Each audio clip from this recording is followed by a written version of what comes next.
What's poppin', y'all? Welcome to Chip and Zay here on Texas Sports Unfiltered. I am Zay Collier. We'll be joined by Chip Brown any moment now, but happy Thursday, everybody. Friday Eve, feeling good, feeling great.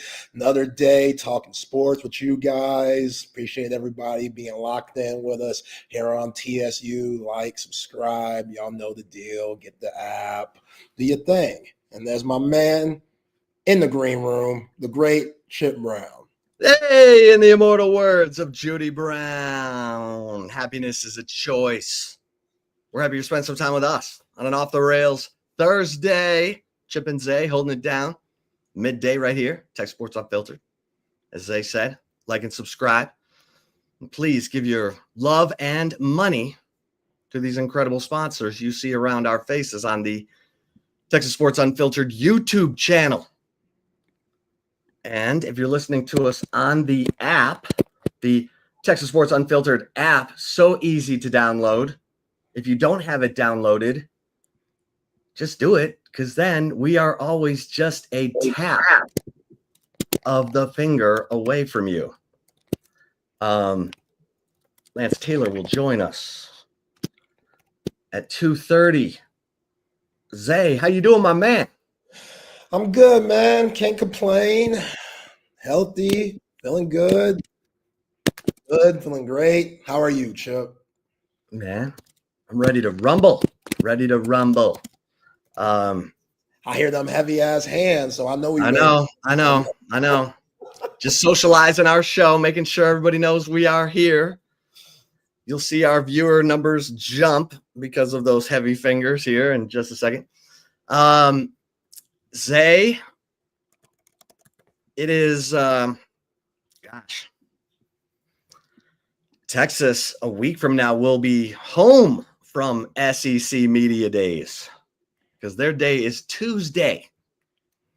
I will be there till Friday, hanging out with the fine coaches who are there on Wednesday. Kalen DeBoer, Billy Napier, Jeff Lebby, Brent Venables. And Thursday of next week, Sam Pittman, Mark Stoops, Eli Drinkowitz, and Mike Elko. Mike Elko closing the show at SEC Media Days. Normally they would bookend Georgia and Texas, but Georgia and Texas are on the same damn day. I'm like, who planned this shit out? I don't need Texas and Georgia on the same day. Never. Georgia ain't supposed to be that good this year. Oh, we talked to Brad Crawford yesterday. He's got. Oh, that's Georgia. Right. Okay, then LSU is appropriately opening the show, and they think A&M's going to be in the SEC title game, I guess, because Mike Elko's closing the show. Oh, that's how they're doing it. Okay. Normally you have like the two top teams open and close so that you get all the media there for every single day of the event. You can't play favorites, man. You got to pretend that everybody has a fair shot to get to the bins during the end of the season, to hopefully play for an SEC championship. But you don't believe that for a second. I do believe that. You're my pot stirrer. You're the one that should be like, what are they thinking? I don't even got the spoon out today. No, what, you're tired? Later. Huh? No, I might show up later. Who knows? Okay. But at this moment, what you mean? Yeah, the spoon's in the pocket. I'm chilling right now. Spoon's in the pocket. Yeah, Jeff Levy's going to come up there and be like, yo, we feel good this year. We feel like we got a shot. Eli Drinkwitz going to come and be like, oh, my team's good. Nobody's going to say their team sucks and we're going to be at the bottom of the conference. Sam Pittman. This might be the last SEC media day of Sam Pittman's career. Hey, leave my man Sam alone. I'm just saying. Hugh Freeze, too. This might be it for Hugh Freeze, which did you see AJ McLaren go off on Hugh Freeze on some podcast or radio show? Let me see if I can find that because AJ McLaren was so Let's get messy. Oh, he was so messy with it. Because Lance Taylor will join us at 2:30. He's always in the nizzo for some scoopage on the SEC, a little on the gossip trail. You know what I'm saying? Yeah, but Hugh Freeze, I like Hugh Freeze in the conference because he's the guy that's always hanging out late at the bar at media days. He was the late night guy on his night. He was like putting himself right in the crosshairs of the media by partying where they were in that little bar down there in Dallas. Yeah, that little sports bar. He was like right in the middle of that. And it was nothing but degenerate sports writers and broadcasters. Late night, there were no coaches hanging out where the media were. You think, Brian Kelly was like, get me the F out of here. Get me back to my charter jet. Get us out of here. Hugh Freeze is like, got there early, stayed late. Yeah. Took time to, share a cocktail or two with the media. Love me some Hugh Freeze. I respect that. Like, he ain't above everyone else. Some of these guys think that their ish don't stink, and they're above all that. It's beneath them to be out with the people. I respect that on Hugh Freeze. You know what I'm saying? Get out there. And you know what? Now that I think of it, Sean Adams got us in with Matt Rule by saying, Coach, can I buy you a beer? And Rule was like, you know what? Yeah, I'll have a beer with you. And he ended up having 2 beers with us. Wow. And I was like, look at Matt Rule, because this was like when he first got to Baylor. And then, he won himself he didn't win the conference championship. Did he? Yeah, they won. You remember all they were that 11-1. Yeah, it was that weird play, Oklahoma State. They almost got it in the end. Yeah. Yeah. They won the Big 12 title. Mm-hmm. That was Aranda, though, wasn't it? Was Dave Aranda? You sure? I think Aranda won it in his first year. Wow. With Blake Shapen. With Blake Shapen. Oh. And then Shapen's at Mississippi State. He's going to be the starter against Texas for Mississippi State. Right? Yeah. Shapen came in and Baylor beat Oklahoma State because that kid came up an inch short of the goal line.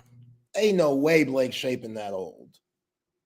I felt like that was a long ass time ago. Blake Shapen on his 8th year? If that's the case, that's absurd.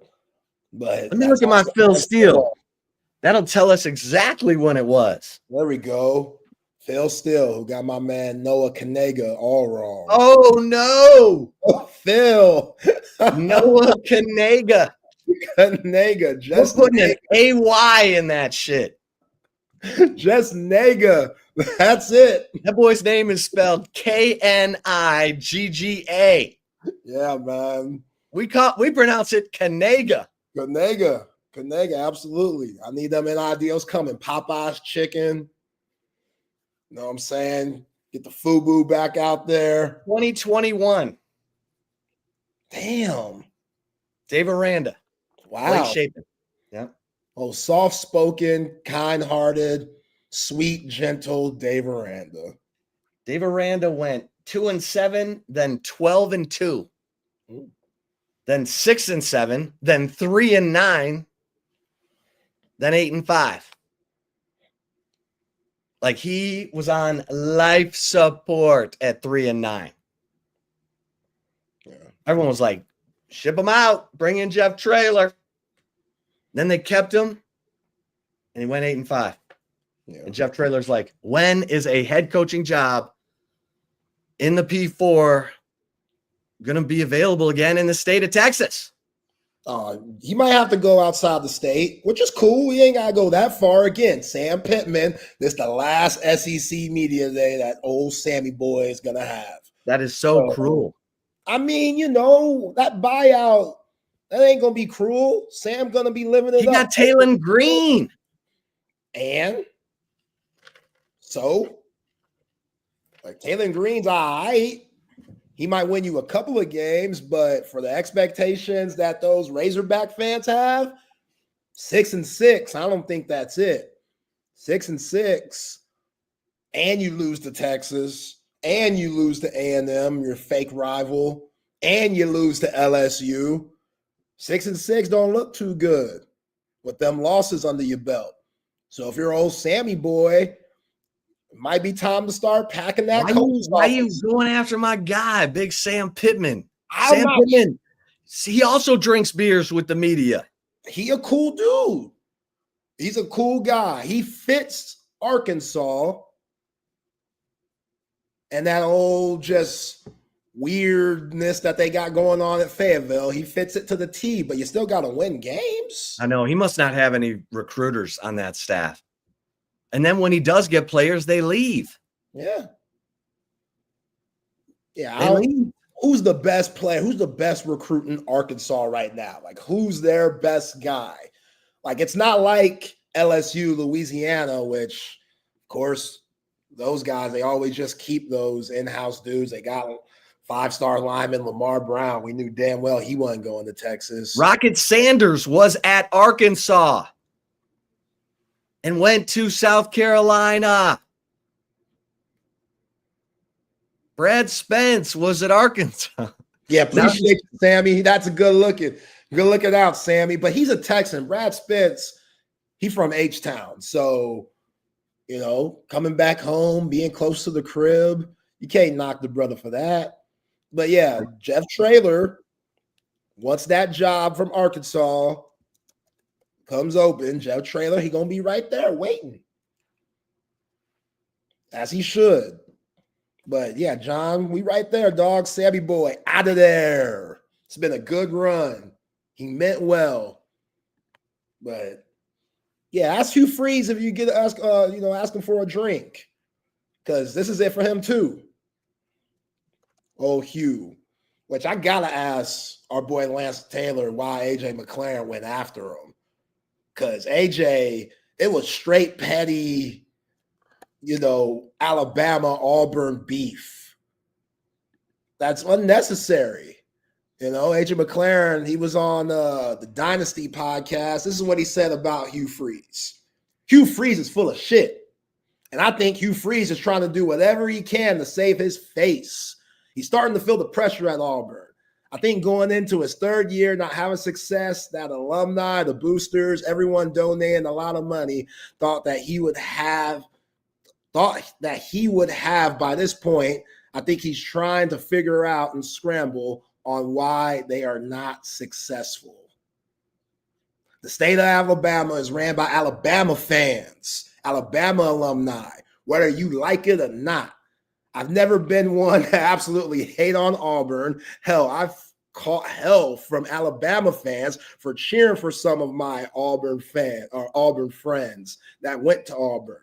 It proves, like I was talking about with recruits, if you are from the state of Alabama, I think it is dumb for you not to sign with the University of Alabama and pick Auburn over Bama. Ain't that hating? Like, I feel like that's unnecessary. Like, what is he scrambling? Like, what is he referring to as scrambling? Because if you're a coach and you get desperate, yeah, you're going to have to scramble. Like, and AJ's right. Alabama, University of Alabama will always be the main thing. Nick Saban, big reason why. Probably the only reason why, and the things that he did there. But you can still have a Cam Newton season every once in a while. Cam Newton showed us it's possible. Now, that's a lot. Hey, is that spoon out of your pocket? That's AJ. Yeah, dog. That's AJ with the spoon. Oh, I'm not the one saying all that. AJ's saying all that. Yeah, which I've always said AJ McLaren. He had that smoking hot wife, girlfriend. You remember that? That they used to always show in the stands. And I think Brent Musburger, what's his name? Who's the JJ McCarron's girl? AJ McCarron's girl. Yeah. AJ McCarron's girl? Yeah, Brent Musburger. What's his name? Yeah, Musburger. He was all over her. She was like Miss Alabama. Yeah, Musburger was wilding in the booth. Oh, yeah. No, he's like, hey, look at her. Look at Catherine Webb. Catherine Webb. I don't even know if they're together still. Catherine Webb. Speaking of hot significant others, can I give a quick shout out to my wife, Elbel? Go ahead. Who came and picked me up from the golf course so that I could make it to the show today. Because we got behind some group of, no offense, I'm happy they were out there, but like octogenarians playing golf. Oh, them geezers were out there. We had to wait on every shot for 4 holes. And then we're like, hey, can we play through? Yeah, let's play through. And that's why we didn't get our round in, because we had to wait for those fine folks for 4 holes. But I looked up, I'm like, on 16, I'm like, hey, Elle, can you come pick me up? And she did. Why couldn't you drive home? What happened? Is the car just there? No, because I was so far out on the course, I couldn't even get back to my car and get here in time. Oh, damn. So she had to come, like, there's a little break in the course after hole number 16. It goes over a street. I said, hey, just come park at the crossover. How'd you play today? How was the game? How was the game looking? You know, it was up and down. I think I broke even on the money.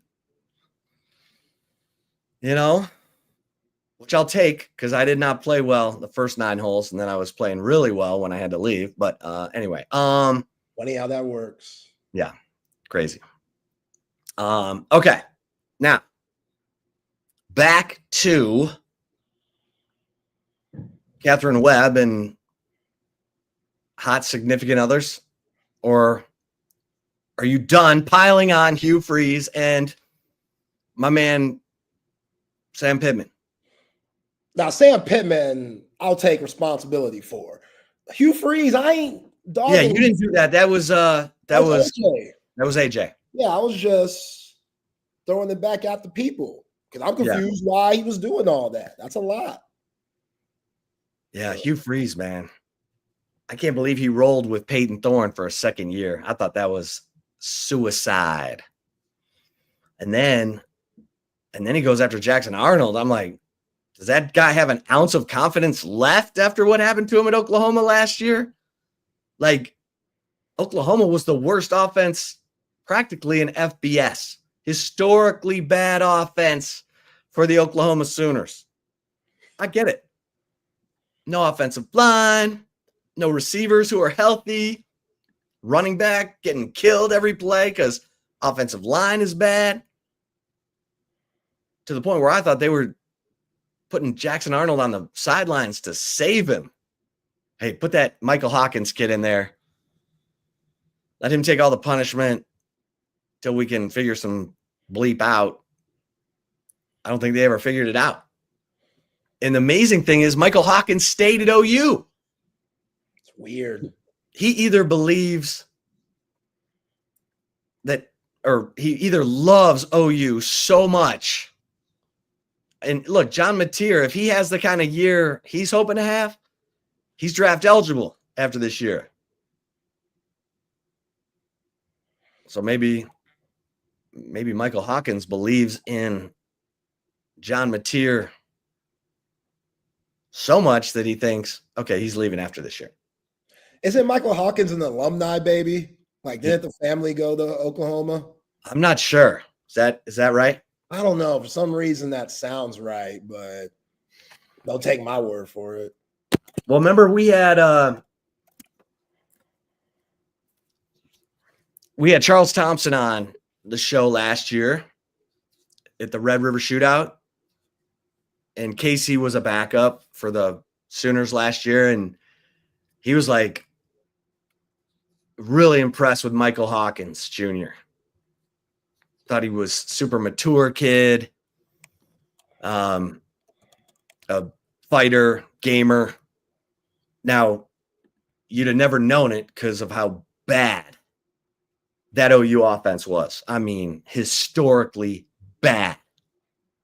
And now we're about to find out just how good John Mateer is, because like OU's like, we have 4 returning offensive line starters. I'm like, is that good? Those guys were a turnstile last year. It was like, you have a ticket? Yes, right through here, sir. There's our quarterback. Feel free. Hit him in the ribs. That's where he likes it the most. Put your helmet right in there. Yeah. Oh, yeah. Right there. I mean, it was. No, the way Ant Hill and them boys did them last year, that was foul. That game should have been 50-something to 3. If it wasn't for Quinn Ewers getting off to that slow-ass start, that game would have been a lot worse than what we saw. But it was still nasty, but yeah, I mean, I expect those guys to be better. Arbuckle, see how he is with the rest of the crew. I saw you and E. Henry's interview with the San Jose coach who played against John Mateer last year, and yeah, he was making John Mateer sound like John Elway, which seemed like a lot of people are. Like, yo, this dude. He sounds like Sam Levitt, doesn't he? Yeah. Yeah. Fleet of foot, make a lot of throws, very crafty in the pocket, doesn't get hit very easily. So everything you're hearing about John Mateer, he's the next best thing since sliced bread. So I gotta see it. Again, you're not getting me, John Mateer, on that weak-ass schedule you played. I will continue to say that. I get it. You lit it up. Right. No, you Cam Ward lit it up. Cam Ward went from Washington State with Arbuckle. Rest was history, going to Miami. Now he's the number 1 pick, about to start his rookie year as a Tennessee Titan. I get all that. But John Mateer, you got to prove it too. Well, if he's Sam Levitt, he's a problem. Because Sam Levitt, Anthony Hill was right on top of him, and Sam Levitt got away. Like, he's got some juice. He's got some short area quickness that gets him out of the pocket, even when total dogs are right on him. And that's kind of what the San Jose State coach said. We thought we had him boxed up so many times, and he got out of the pocket, extended the play, made the throw, got out of the pocket, ran for 3rd and long, kept the sticks moving, kept the chains moving. We know that a mobile quarterback picking up 3rd and 8 is debilitating, because I mean, you played really good defense everywhere else, and then the quarterback squirted and got you. So, and that's the thing. They think he's got that same kind of pocket awareness, presence of when to run, when to extend, when to, that decision, that fine line decision between running and keeping your eyes downfield to make that throw. So they'll be better. I mean, I'll expect them to be 5-0 headed into that Red River game. That would mean they beat Michigan in Norman and beat Auburn in Norman. And those are the 2 meaty games on their schedule before they play Texas. And they get them both in Norman. So, I mean, we'll I saw a tweet from Ryan Clark the other day about Bryce Underwood, and he compared all these big name quarterbacks that are now making big time money in the league. And he was like, during those guys' time at college and in their first year, Bryce Underwood has more to his game than all these guys. I forget the specific names he said, but I'm paraphrasing here. It was like Burrow or maybe, and like Jalen Hurts and just all these big time players. He was like, Bryce Underwood at this point of his career has more to his game than the rest of these guys. So let's see if Michigan could put their money where their mouth is with this Underwood situation because we know he getting his aid. He ain't fat, CB. We fat shaming him. Yo, CB, remember what I said yesterday about Patrick Mahomes? Fat's good. Fat's okay for your quarterback. That's all right. There's a lot of fat boys that can move in that pocket. If Bryce Underwood's got some LBs under him where he could take that blindside hit every once in a while and pop back up like nothing face him, we'll take that. That's what I'm really excited about Arch Manning. I'm not saying Arch Manning is a tubby brother or a tubby dude, but I am saying Arch Manning has a lot more meat on his bones than what we saw with Quinn Ewers. Arch Manning coming in about 225, 6'4". So I feel a lot better. Don't want him to take many hits, but when he does take hits to what Quinn was, when Quinn took hits, I was like, oh, okay, get up. Just get up, Quinn. Just get up, dog, because you knew Quinn was a little fragile. Arch, I think he'll be able to take some of that punishment, but Grandpa, slide every phone call you have before they hang up, before they say I love you, grandson, I love you, Grandpa. Hey, remember, slide, get out of bounds, be smart.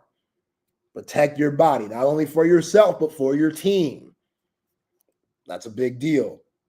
So, yeah, I ain't. If Bryce Underwood, a little husky, then cool. Let him keep that weight. No fat shame him. Well, he ain't the hefty lefty. I mean, let's not get carried away here. That was carried away. Jared Lorenzen, baby. God bless his soul, man. Hefty lefty was doing it, rocking number 22. That's insane. No quarterback ever be in the 20s. He's a big Bobby Lane fan. Yeah, Bobby Lane back in the day, like. Remember those slime green jerseys the hefty lefty had to wear in the Arena League or whatever, where he finished his career? Yeah. Yeah. That was tough. It was tough. Hefty lefty was backing up Eli. Speaking of Manning, he was backing up Eli Manning for a little bit. Giants for a second? Giants, yeah. I think he got a ring with him. Let me see. How long did Jared Lorenzen, the hefty lefty, make it? He was in New York eating Stromboli every day. He was. Yeah. He was a house. Yeah. All right. The hefty lefty. Yeah, he wore number 12 for the Giants. Yeah, you're not allowed to wear the 20s as a quarterback. Maybe now. Well, not in NFL, but maybe he now. made 2 seasons. 2006, 2007, he got a ring, right? Yep, he got a ring. He got a ring. Yeah. Look at that. Ate his way out of New York. Yeah, he's not alive anymore. I don't know why. But yeah, he's no longer with us. Damn, what'd you do? What? Why you put that on me? I'm the Grim Reaper. I didn't do nothing. Oh, I take it back. They didn't win. They did not win a Super Bowl. Oh, wait. My bad. Yeah, they did. Hefty Lefty is an SEC legend. Hefty Lefty got himself a Super Bowl ring before he hit that coffin. All right, let's get to our man Lance Taylor, lanceslock.com for his Thursday visit. LT, we were just talking about Hefty Lefty, Jared Lorenzen. Did you know he won a Super Bowl ring with the 2007 New York Giants? I did know that. Absolutely. See, that's why LT is our SEC insider and prognosticator. I still think the greatest moment in J-Lo's career was when they poured the Gatorade all over Guy Morris. And the next thing you know, LSU, the Bluegrass Miracle, goes up top. They had just won that game. It was impossible. It was a one play. I mean, that might be the furthest. I don't even want to call it a Hail Mary. I don't even know what it was. I guess we saw the same thing with Auburn against Georgia, but then Georgia had an opportunity, the prayer Jordan Hare, to come back with the Aaron Murray, and they got down to the goal line and didn't get it in. But, I mean, they walked it off, LSU did, against Kentucky. And I can't imagine being Guy Morris after Jared Lorenzen had poured the Gatorade on him, having to go shake Saban's hand. That's bad stuff. That's bad juju. Yeah. That is bad juju. Yeah, but you know what was amazing is how athletic that guy was with how fat he was. If you Google the River Monsters, when he quarterbacked the River Monsters, like the greatest football name ever. Well, it fit him. He looked like a river monster. He did. But I mean, like his BMI was off the charts. I mean, you can't measure it. Yeah. This guy was the mascot and the quarterback. Yeah. The River Monsters. He looked like a walking massive donut hole. What you take out of the donut, like the middle. Yeah. Do you think he was underrated in his SEC time? Yeah, I think like so. He's one of those guys. Let me try to equate this. Other guys that would have been like this. I think if Lorenzen would have really cared about his diet, like if he goes TB12, Tom Brady on us, I think he could have been a starting quarterback in the NFL for a while. I really do. I think he was that talented. I think he was very, very, very underrated athletically for his size, but if he would have tried to somewhat take care of himself, kind of like John Daly. How about this? I hate to go with another big guy, but if John Daly, we saw his God-given talent winning 2 majors. And he still comes in through Birmingham and he loves this town, being a Southern guy from Arkansas, but he comes in every May for our senior, what do they call it? The Champions Tour. And he plays in the Pro-Am and he ultimately plays in that. But, he brings a full freaking handle of vodka with him. He got his loud ass music, but he's just one of those guys, like you want to party with him, but you just wonder if John Daly in his 20s and 30s would have really focused and gone and hit 10,000 balls a day and watched his diet and had curfew and all that kind of stuff, how good could he have been? I think there's probably, I'm going fat, but Oliver Miller, when he played for the Arkansas Razorbacks, he was great. His footwork, his hands, but huge hands. Yeah. Massive. Big O. But I feel guilty, man. I just had a Monte Cristo sandwich for lunch with tater tots. Man, you're making me hungry. Basically, it's on like the French toast. And then you dip it in the jelly. And then yesterday I had a double smash burger with French fries. Like, I got to stop eating this shit. I'm too old for it, man. And then I'll go swim later today trying to keep in shape. And it just, it contradicts everything I do. You'll do some butterfly laps just to make sure. I will. And then you know what I'll do tonight? I'll drink. I'll eat an edible. I'll wake up at 2 or 3 in the morning.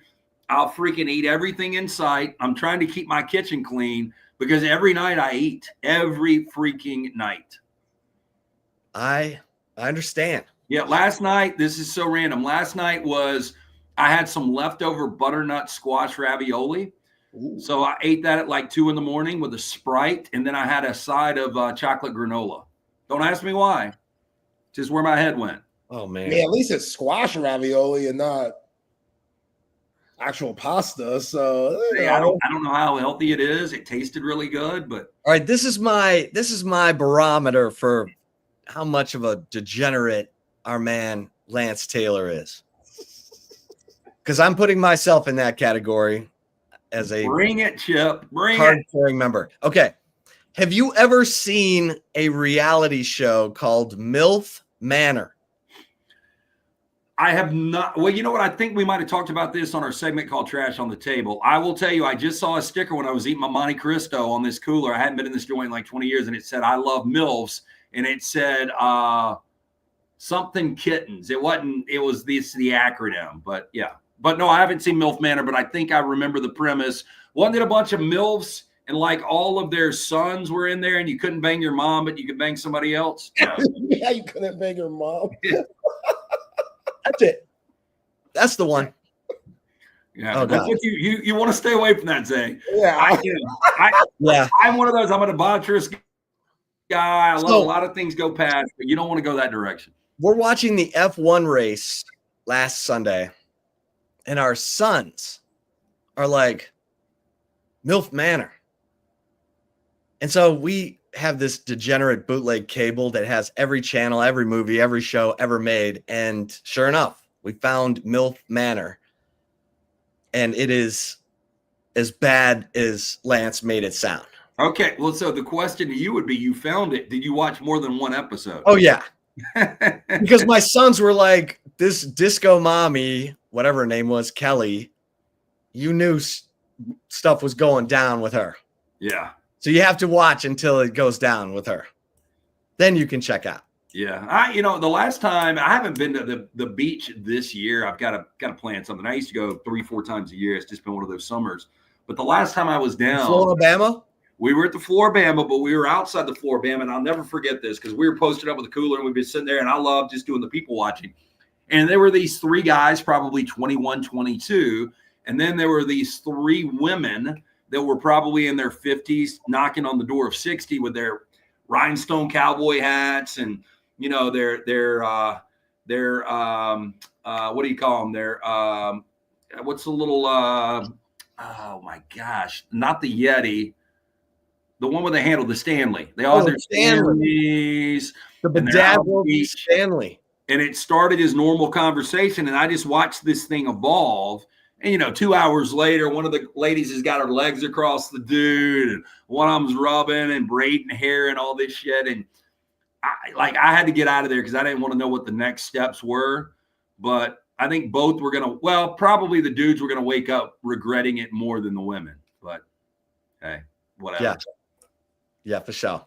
All right, so are you going to SEC Media Days or no? I am. Yes, I am. I am going. I'm leaving. Like would rather like drag a ball and chain by your ball sack than go to the SEC Media Days. Don't want to go, but I will be there Sunday through Thursday. So Okay. I'm prepared to get after it. I don't know what your schedule is. Zay, are you coming? No, I'm not making it this year. Boo. I know. Okay. Well, I will be there in full force, and I will be prepared and ready to do whatever. And I know that town extremely well. So okay, let's get after it. I see in our chat here, PCB is way better than Floribama. PCB used to be, John. We'll tell you a little story about PCB. They had 2 bars, La Vila and Spinnaker. They were neck and neck. They were 2 of the world's largest bars. They were as cheesy as you could get. MTV would always come down in the 90s, do their beach house there. It was awesome. You started to have some really bad behavior on the beaches of Panama City about 15 years ago, and so they banned alcohol on the beach. So depending on where you are in Panama City, you can't actually drink alcohol on the beach. So that's a problem. But that's a problem. Back in the day, La Vila was, I liked it a little bit more than Spinnaker. La Vila had like 17 different clubs in it. So you could have an all hip hop club. You could have, an 18 plus club. You could have an under 18. You could have 21 plus. You could have an acoustic room, all this different stuff. But they had the pool in the center of it. And so every day they would have a bikini contest and people would be all in that pool. And boy, if you got in that pool, you were rolling the dice. If you went underwater, you knew you were having swimmer's ear, pink eye. Yeah, everything you can imagine. Hey, when I went to the Playboy Mansion, same thing. It was like, are we getting in the grotto? I don't think so. It's like floating herps. Yeah, I got invited to the Playboy Mansion one time in 2006 or 2007 from a buddy of mine that was playing at that time for the New York Jets. And I remember that was back when I was married. And she obviously didn't want me to go. But like I had a question. It was kind of like an hour of the show that day. If you're invited to the Playboy Mansion, first of all, aren't you kind of obligated to go? And then secondly, like that's a one in a lifetime kind of thing. So you did it. Was it overhyped or was it worth it? It was worth it. It was worth it because when they opened it, they have the hottest girls. Now, they're just women that they spotted in clubs. So Playboy Mansion has recruiters, and I'm sure now it would be like connected to other, party circuits where you want the hottest women you find in LA to show up. But that's what it was. So there was a Well, lot I of. mean, look, they're taking advantage of, hey, maybe they get a deal with Playboy. Maybe they meet at that point, James Caan. They have a sugar daddy. I mean, there's an angle for them. And then to get out the exclusive dudes, we got all these hot chicks running around, catch one and see what happens. Go ahead, Zay. I'm going to find you my picture with the gals. Is that appropriate for? I know we're unfiltered here, but okay, I don't think he's going to show us any titties. I think he's just showing us. What do you go to the Playboy Mansion for? Well, by the way, is clothing optional there? I would assume because it's Playboy that people can just run around with whatever they want to wear, right? For the women. Well, yeah, I mean, we don't want to see naked. I'd still want to Hef's robes, man, but Hef got into some trouble recently. So, yeah, I think it was a different era, Zay. I think some things were different era. Yeah, were looked. Oh, okay, so damn, Chip. You got to love the fact that I had the Lions Axel Foley thing going on. Yeah, with a blazer. With a blazer's crazy. With a linen jacket. Can you name any of those three tramps that are next to you? Not a one. Not a one. But one on the far left looks like Miss June. Miss June 05. She was probably Miss June of the next year. People are never gonna, and Zay, I know you're a little bit younger than us. People are never gonna really understand how interesting like 70s, 80s, 90s were. Like Playboy magazine, I mean, you can get freaking, anything you want at your fingertips online now. But I just remember how big of a deal Playboy magazine was back in the day. The Playboy All-American team was big. Playmates at Play always. So when you're driving up to the mansion, that's the last sign you see before you see the mansion. Wow. Yeah. But I mean, these young generations, they have no idea what a Playboy bunny was.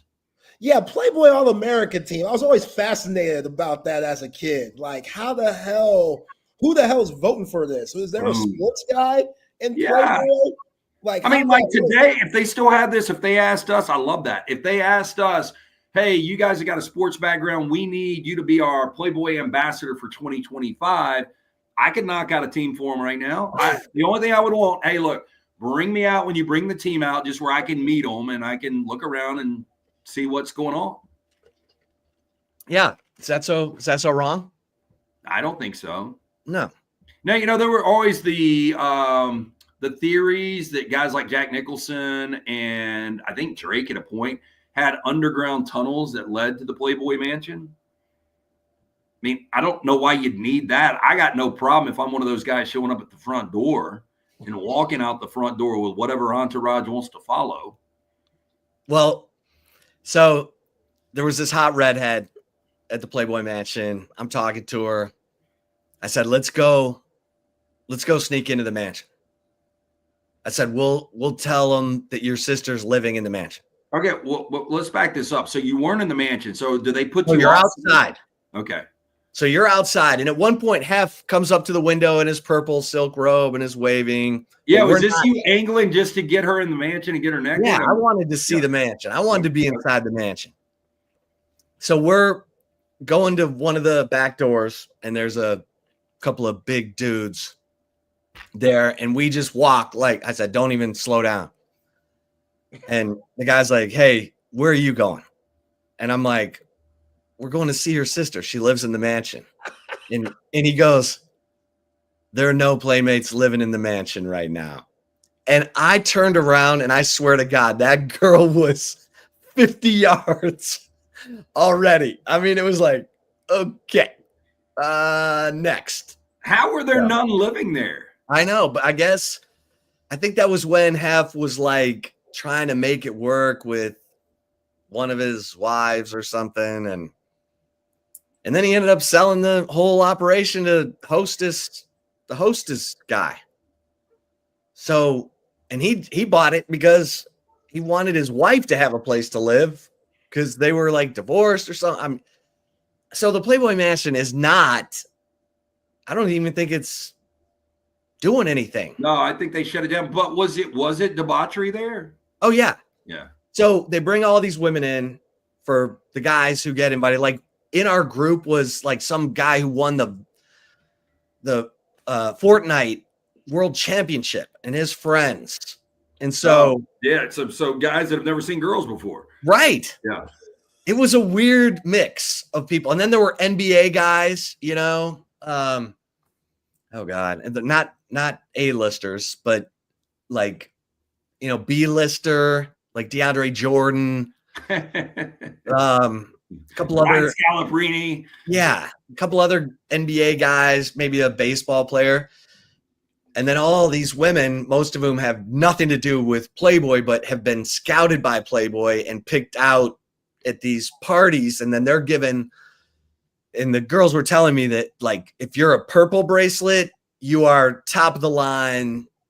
You know, if you're a silver bracelet, you're like next to top of the line, but no one pays attention to that, she said. But she had a purple bracelet. So I'm like, okay, you know, I guess it's an ego stroke, but did you have like a black bracelet? And it was like, this means I'm down for anything. So this is the bracelet that I have. Damn, Chip. Chip's got his treasure chest. Yeah. That was my bracelet. What year I went was back. It was 2014. Damn. Yeah. Okay. Yep. Good stuff. Well, we got to get to the good stuff. So, how did the Felix Ojo 3-year guaranteed contract play in Birmingham? You know, the thing I liked about it is this Texas Tech money that's getting thrown around. At least we know where it's going. You know, we didn't have we talked about it for a minute. I did like the fact, and I said this today, it seems like the more and more these guardrails are going up and this August 1st date and all of this stuff, when it comes to NIL, it's more about transparency. If you want true transparency, I mean, we just found out that Devin Booker is making $72.5 million a year. Why don't we just have what all these guys are making in NIL and have it reported? Like, I would love to see that. I mean, they're talking about an arbitrator getting involved if you can't prove the valuation, which I don't know how that's going to work, but like, I just want to see these numbers. So I did appreciate the fact that we saw a 3-year guaranteed contract come out like that, but for a unproven 17-year-old offensive lineman, seems like a lot of money. Yeah. Huge risk. Yeah. Huge. Well, what's going to be interesting, you guys tell me this. So Joey McGuire is what, like 8-4, 7-5, 8-4? I mean, yeah, I mean, they're building this whole thing right here with him. And it's like, is he the guy? Is he the guy? But would you not, like, why not? Like, he would never leave, but why not go to Kirby Smart and say, hey, if I can pay a 17-year-old tackle almost $500,000 a year that he's never played college football, we can pay Kirby Smart $15 or $20 million a year to come to Lubbock. Now, I don't think Kirby's wife would want to move to Lubbock, but I'm just saying, if you found like a machine of a coach that you thought could really get this thing working, like, to me, if Joey McGuire doesn't compete and have an opportunity like in late November to play for the Big 12 championship, he's not the guy. He's not the guy, yeah. And so who is the guy? I don't know who that is, but I would try to identify it. I'd pay him more than any. If you want to make a splash, pay your head coach more than anyone else and make it a proven guy that can get it done. Who do you got in the Big 12 championship game at the end of the year, Lance? Zay, not that this matters. I had Jake Retzloff until he decided to get naked with a co-ed and BYU. And now, because, how dare he? I know. Yeah, it's crazy. God, college student wanting to have sex. Telling you, man, the honor code's the honor code. But when you had Brigham Young, the university is named after a dude that had 314 grandkids, and that's not an exaggeration. Google it. You got to be able to make amends to this. Get the white out. Let's just get rid of that line, premarital sex, because I think it will affect their recruiting. If I am signing with them and I know that I can be suspended for more than half a season, 7 games, if I have sex, that could complicate some things. With all that said, though, Zay, I'm not going to go BYU now. I think Kansas State, and I am going to go Utah. The Utah Utes, 5-7, first losing season since 2013. Devin Dampierre from New Mexico is coming over with his former head coach, now offensive coordinator. And I just think Kyle Whittingham, I think that Utah team is going to be much better. Everybody's talking about Arizona State. They're talking about Iowa State. Nobody's mentioned Utah. And I do think Kansas State's going to be really good. So that's what I'll go with right now. But to me, predicting who's going to win the Big 12 is more difficult than telling me who's going to win the AFC. No. Yeah, you can tell me that 5-star basketball player, AJ DeBancer, ain't getting no cutty up there. Come on now. Get the hell out of here. Let's see how long that No, I will say this. It was a unique situation. You know, Jim McMahon was banging left and right back then and all these He's guys. Sarkeesian. Yeah. Whoa. He was at BYU. You think he was just sitting at home reading his Mormon Tabernacle? Yeah. And look, that's the thing. It was such unique circumstances where you had this allegation that has proved false and has been thrown out. But because kid gets deposed and then he goes on record, that's where obviously all this came from. So I think it's got to be a unique circumstance for this to come out. Like, I don't think you're going to have a BYU, Ray J, Kim Kardashian thing dropping anytime soon. You never know. Never know. You never know. All right. So, I mean, do you read anything? I always thought that they would open media days with a coach that they think has a chance to win. Yep. And close it with a coach who they think has a chance to win so that you get there early and stay late. This year, Brian Kelly is opening SEC media days and Mike Elko is closing. And Texas and Georgia are on the same damn day. Yeah, they do a bad job of scheduling this thing all the time. I will say Brian Kelly, LSU, they've got a shot, no doubt. Elko would be an absolute shock to me. I thought he did a pretty good job until the end of the season last year. And, I don't know where I am on that whole situation. Texas A&M is always Texas A&M, though. I think there are 4 teams that can win this conference. I think it's Texas. I think it's Georgia. I think it's Alabama. I think it's LSU. I think Oklahoma, Auburn could surprise. I heard Joel Klatt talking about Ole Miss with their 30 transfers. Austin Simmons, his first year at quarterback, he thinks they could somehow be 10-2 and get into a college football playoff. Florida, if Lagway is 100% the entire year, that could be special. South Carolina's schedule is brutal, much like Oklahoma's and Florida's. But if Lenore Sellers is as good as we saw last year, who knows? So I think there could be some surprise teams. But as far as teams going 10-2, 11-1, getting to Atlanta and winning that game, I think there's only 4, in my opinion. Lance, what are your thoughts on AJ McLaren's comments about Hugh Freeze? I mean, is that some petty, I'm an Alabama guy and I'm hating on Auburn, or does it have some depth to it? Because he said Hugh Freeze is full of shit. Obviously Auburn is little brother, but we know Hugh has a lot of pressure on him coming into this season with Jackson Arnold, and they switched to Nike, and, big things are happening at Auburn. They have a really good wide receiver room. Where did you think that came from with McLaren? Well, okay, a couple of things. AJ was on the show about a month ago. He has got a new podcast with Trent Richardson and then Chris Stewart, who is the voice of Alabama football. AJ says very controversial things that get a lot of hits because he's got some really good old school stories, but he's a guy that's not afraid to say what's on his mind. So I do think there are some people that think Hugh is full of shit. It's interesting because when we saw Hugh in Dallas last year, he kind of talked about this was the year they were building up to.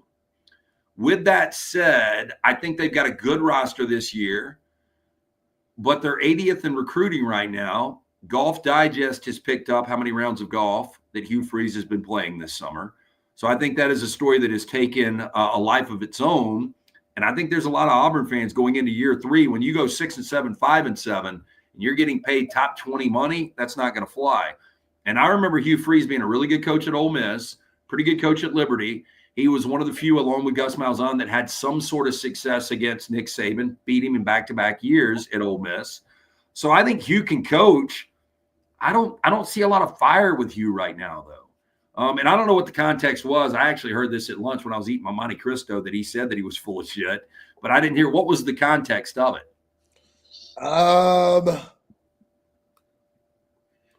I really don't know. Like, he was talking about being full of shit and trying to do whatever he can to save his face, and how he's starting to feel the pressure at Auburn and stuff and not having success, and the alumni and boosters are donating a lot of money.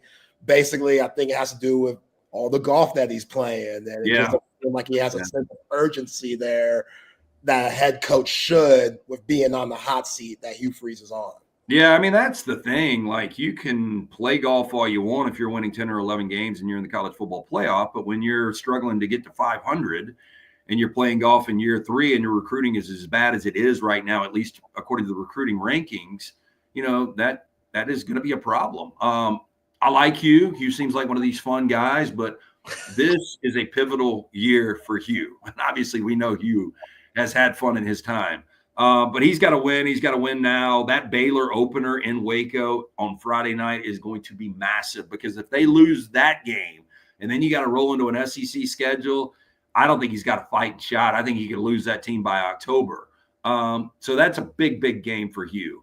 I'm pulling for Hugh, but look, if you follow the Auburn Tigers historically, they just don't get it right. They can't figure it out. They can't. Well, last year at SEC Media Days, Lance, you might remember this. Hugh was one of the guys willing to, have drinks in the bar with all the media. I don't think that'll – well, let me say, I was going to say I don't think that'll change, but, he has been diagnosed with cancer. So he's got that going on. And I don't know this. I hope I never have to deal with it. I would assume you don't really drink while you're going through stuff like that. But I was going to say, if it wasn't for that, I would not be surprised if he was back there having a cold beer. Right. I mean, my man Zay's got Pittman fired, Sam Pittman fired. I'm like, how do you know I love me some Sam Pittman. I do too. And Arkansas needs to know what they've got. Like, you had Brett Bielema. The numbers weren't great, but he's winning 7 games a year. You're Arkansas. You're in the SEC. You might be able to catch a flyer every 7 to 10 years and win 10 games, but year in, year out, you're not going to be able to do it. And I think Sam Pittman is the perfect poster boy for Arkansas football. They never should have fired Houston Nutt. I mean, he did get them to 2 SEC championship games back when the SEC West was no good, but he always had them in a bowl game. He would rise up and beat teams like Texas, and I think Houston Nutt can coach, man. Well, not anymore. Okay, so you're not a believer in Houston Nutt? Yeah. He's always been nice to deal with on interviews and stuff. Oh, yeah, great guy. Never blew me away as a coach. I thought he won some games, man. I won some games. Well, you're at Ole Miss. You're at Arkansas. I mean, know where you are, right? Right. I mean, David Cutcliffe at Ole Miss, they got rid of him. They should have never have done that. I mean, yeah, some of these programs don't understand what they got until it's gone. Is that one of the greatest ballads of all time? Oh, yeah. Yeah. Cinderella, 1988, I think, was the year. Yeah. Yeah. Oh, yeah. Some of the greatest music of all time was being released in 1988. Hey, just flooding through the Playboy Mansion. And it was one of those, there was a little symbolism that hey, you guys you're so focused on these bunnies running around, your wife at home, you don't know what you got until you get back home and that shit's gone. I was so single when I went to the Playboy Mansion. Yeah. Oh, God, you should have moved in. Oh, yeah. The monkey cages, all that. Yeah. The grotto, fun to look at. Yeah. Hey, Lance, man, can you put some game on my man Ship about Ty Simpson? Because he keeps going back to that South Florida game 2 years ago when Jalen Milroe got benched and Ty Simpson came in and stunk it up. He looked like a scrawny, scared. That wasn't Ty Simpson. That was Ty Buckner. Oh. Yeah. That was the kid that started the South Florida game in the torrential rain, and he since then went back to Notre Dame and played lacrosse, and I forgot where he is now. Yeah. So that wasn't Ty Simpson. There we go. Wrong okay. guy. All right. Yeah. Oh, that's so much better. Yeah. So Ty Simpson, from what I hear, is going to be really, really good.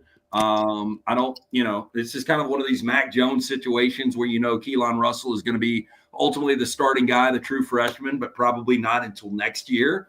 So they think Ty's going to be able to come in this year with a great offensive line, with a great receiver room. Jam Miller, Richard Young, some of those backs, we'll see how that shakes out, but I would assume they're going to be fine. Ryan Grubb coming back, reuniting the band with Kalen DeBoer, his former offensive coordinator who was with the Seahawks last year. I think this offense is going to be really good. I ran into Kane Woolman at the lake the day before the 4th of July and had a good conversation with him. He thinks defense. Just ran into him at the lake? I did, actually. I really did. You were like pulling up boats in some marina? No, it wasn't like we were floating. And I was like, hey, man, there's Kane over there. I was sitting at the bar. There's a couple of big bars down there at Lake Martin. And somebody came up and they were like, Kane's over there. And we've had Kane on the show. So I went and had a good conversation with him. But I think they're really excited about what they've got. And they're kind of quiet. I mean, everybody's talking about Texas and nobody's really talking about Alabama. And this is year 2 for a coach that has coached in a national championship game, and he's got a really, really good roster. So I do think it's going to be really interesting to see how good they are.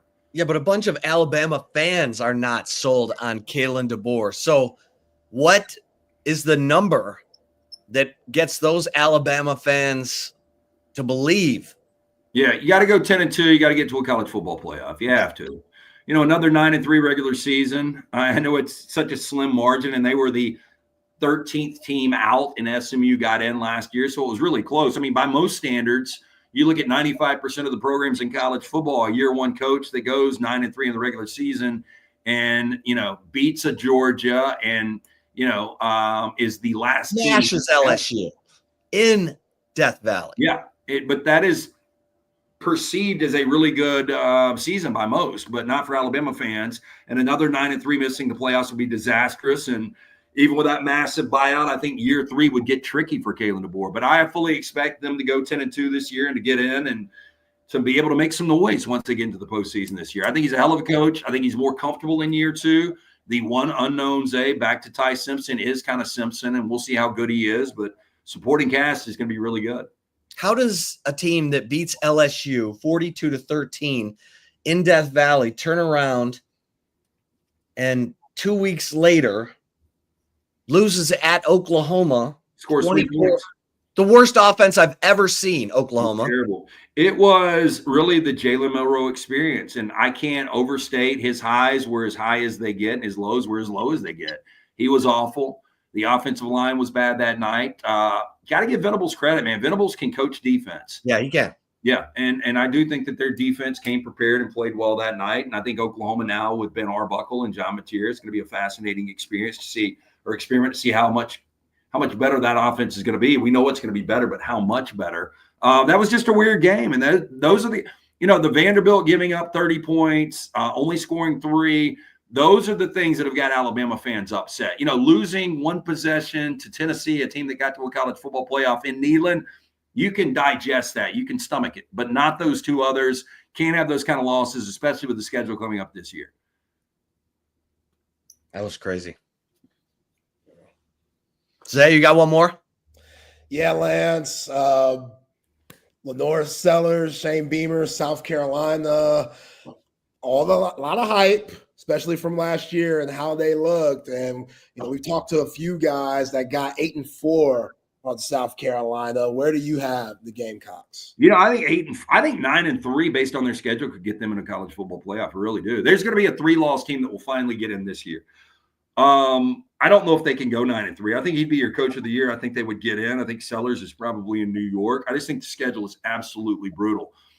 There is a reason that Las Vegas has their win total at 6.5 right now, just because the schedule is so difficult. I think they're probably 7-5 or 8-4, and I still think that's a solid season. I think they're going to be better than South Carolina 2024, but I don't think the record will indicate that. They could be 5-0 going to LSU. Okay, but then tell me the schedule after that. Yeah, at LSU, home against Oklahoma, home against Alabama, at Ole Miss, at A&M, Coastal Carolina, Clemson. Yeah, that's brutal. Yeah. And I'm telling you, 9-3, he is your SEC coach of the year, and they're in the playoffs. Yeah, because they lost a lot on defense. Yeah. I mean, the Eamon Wara kid at safety, the kid up front, Shamar Turner. They lost some dudes. And I'm still, Shane Beamer, nice guy. I'm still not sure. Like, that's probably not fair, but I just don't know. It's a difficult job, but I'm just not sure. All right. What's going on at lanceslock.com? We're coming off a split last night, Major League Baseball. 4 more plays up and available right now. Lance's Lock, lanceslock.com, free play every single day. $100 gets you the entire month. We will have an NFL preseason package coming up shortly. Jump on board. We're about to roll into the fall. Excited about it. Our 11th year at lanceslock.com. I love it. Yeah. LT? Who's won an MVP in the NFL before you go? Who you got? MVP of the NFL. Matt Stafford. No. I will go Joe Burrow. You watching Quarterback, the second edition? Should I? Yeah. Yeah. Well, I can only choose one: MILF Manor or quarterback. Why would you do this to me? I'm just asking, which one would you go with if you were me? The curiosity, you got to go MILF Manor. So MILF Manor better on an edible where I'm ready to laugh? Okay. Yeah. Okay. There's my money. 1,000%. I'm grilling a steak. I'm popping an edible, and MILF Manor it is. I can take you can go right to the 7th episode if you want to just get. No, man. No, dude, I've got a character development. I know this is a deep show. I want to know the backstory of Disco Betty or whatever her name is. Disco Kelly. Disco Kelly. Is Disco Kelly, let me ask you this. Well, this would be impossible unless we had, the Virgin Mary situation. I would assume Disco Kelly is not a virgin. Oh, yes. That was a joke. You are correct. Yeah. You are correct. She kind of looks like a younger version of the old pickled gal in Something About Mary. Oh, my gosh. A younger version of the old pickled lady in Something About Rode hard, put up wet. Yeah. And wants it all from every brother on that show. Yeah. She's like trying to just grab the package to see what is going on down there. Freaking hard charger, man. Oh, yeah. All right. On that note, LT, I'll see you in Atlanta next week. Look forward to it. Hit me up on Sunday, Zay. Talk to you next week. You guys have a great weekend. Lance. There he is. Head over to lanceslock.com for the picks. Love our weekly conversation with LT. Zay, did you learn anything in that interview? Always, man. Other than MILF Manor? Yeah. I'm more of a Love Island guy. That's what I've been on with my wife right now. We've been on our Love Island kick because that show is so damn messy. What about Too Hot to Handle? Too Hot to Handle is mad messy too. That's my show. Yeah. Yeah. Look at you. Reality TV in. I see you. There was one season of Too Hot to Handle that was that's the show where they can't have sex, right? If they have sex, they're losing money. Oh yeah. Yeah. And it's like the whole group gets a certain amount, but every time every time a couple gets it on, yeah, big money comes out of the pot. Oh yeah, that show's hilarious. There's always one dude that's like getting nothing from nobody and is just policing that pot. Like, what are y'all doing? They're like, well, we're getting some. You ain't getting nothing. Yeah. Yeah. Sometimes you just got to have Arnold Palmer there with you. That's all you keep that money. Got to know your role. Yeah. Know your role. You know, if you can't be an athlete, be an athletic supporter. You know what I'm saying? Yeah. Shout out to my man CB for sending this picture. Oh, yo, what? That is when Jared Lorenzen was the mascot and the quarterback of the River Monsters. Yo, what? Come on, man. He truly looks like a space alien from the show Lost in Space right there. Yo. You could tell. That's great. That's such a great picture. CB, that's why CB is the greatest volunteer producer in the history of radio. Yeah. The man started with me in 2007. Love me some CB. Wow, man. And he died of cardiac arrest. Not surprised. Not surprised. The dude looked like he loved some red meat, that's for sure. Something tells me he was not going to the Austin Heart Hospital for his $99 heart scan every year. Yeah. Come on, Jared. Come on, Jared. Well, he probably died of something that he could have avoided. Probably, but that 38-ounce steak. Yeah, he wasn't willing to let go of that 38-ounce steak and a gallon of Bluebell every night. Yeah, ain't nothing wrong with that. Hey, go hard. Hey, Def Leppard, it's better to burn out than fade away, right? Facts. Only the good die young. Well, Billy Joel, we're just like citing lyrics here all of a sudden. All right. So, did you ever see the movie Spaceballs? Yeah, classic. Had my man from Honey, I Shrunk the Kids. Yeah, Rick Moranis. Yeah, Moranis. That's my guy. So that's a Mel Brooks movie. That's the same guy who made the movie Blazing Saddles. Have you ever seen Blazing Saddles? I haven't seen that. No. You have not? No. Oh my God. You and I got to watch that. It is one of the all-time funniest movies, in my opinion, because they disarm race. Like, they have a black sheriff in the middle of Klan country. And the guy who plays the black sheriff, Cleavon Little, is one of the best actors, one of the funniest. Oh my God, that movie is so good. And Mel Brooks made it. But he said, and he made a ton of movies that are iconic, Young Frankenstein, the silent movie. But he said the only movie he would ever make a sequel to was Spaceballs. And I hear they're finally making a remake of Spaceballs. Mel Brooks is 99 years old. What is he making right now? What can he make? Right. What is he doing? I mean, I'm glad he's still with us. Yeah. And he's still going because he's so funny.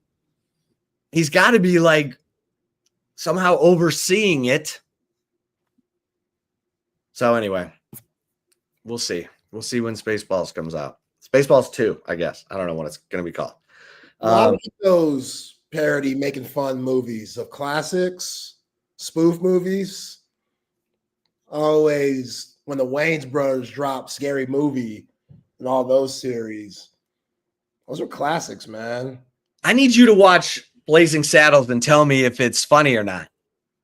Because you don't know. You know what I mean? Yeah, 74.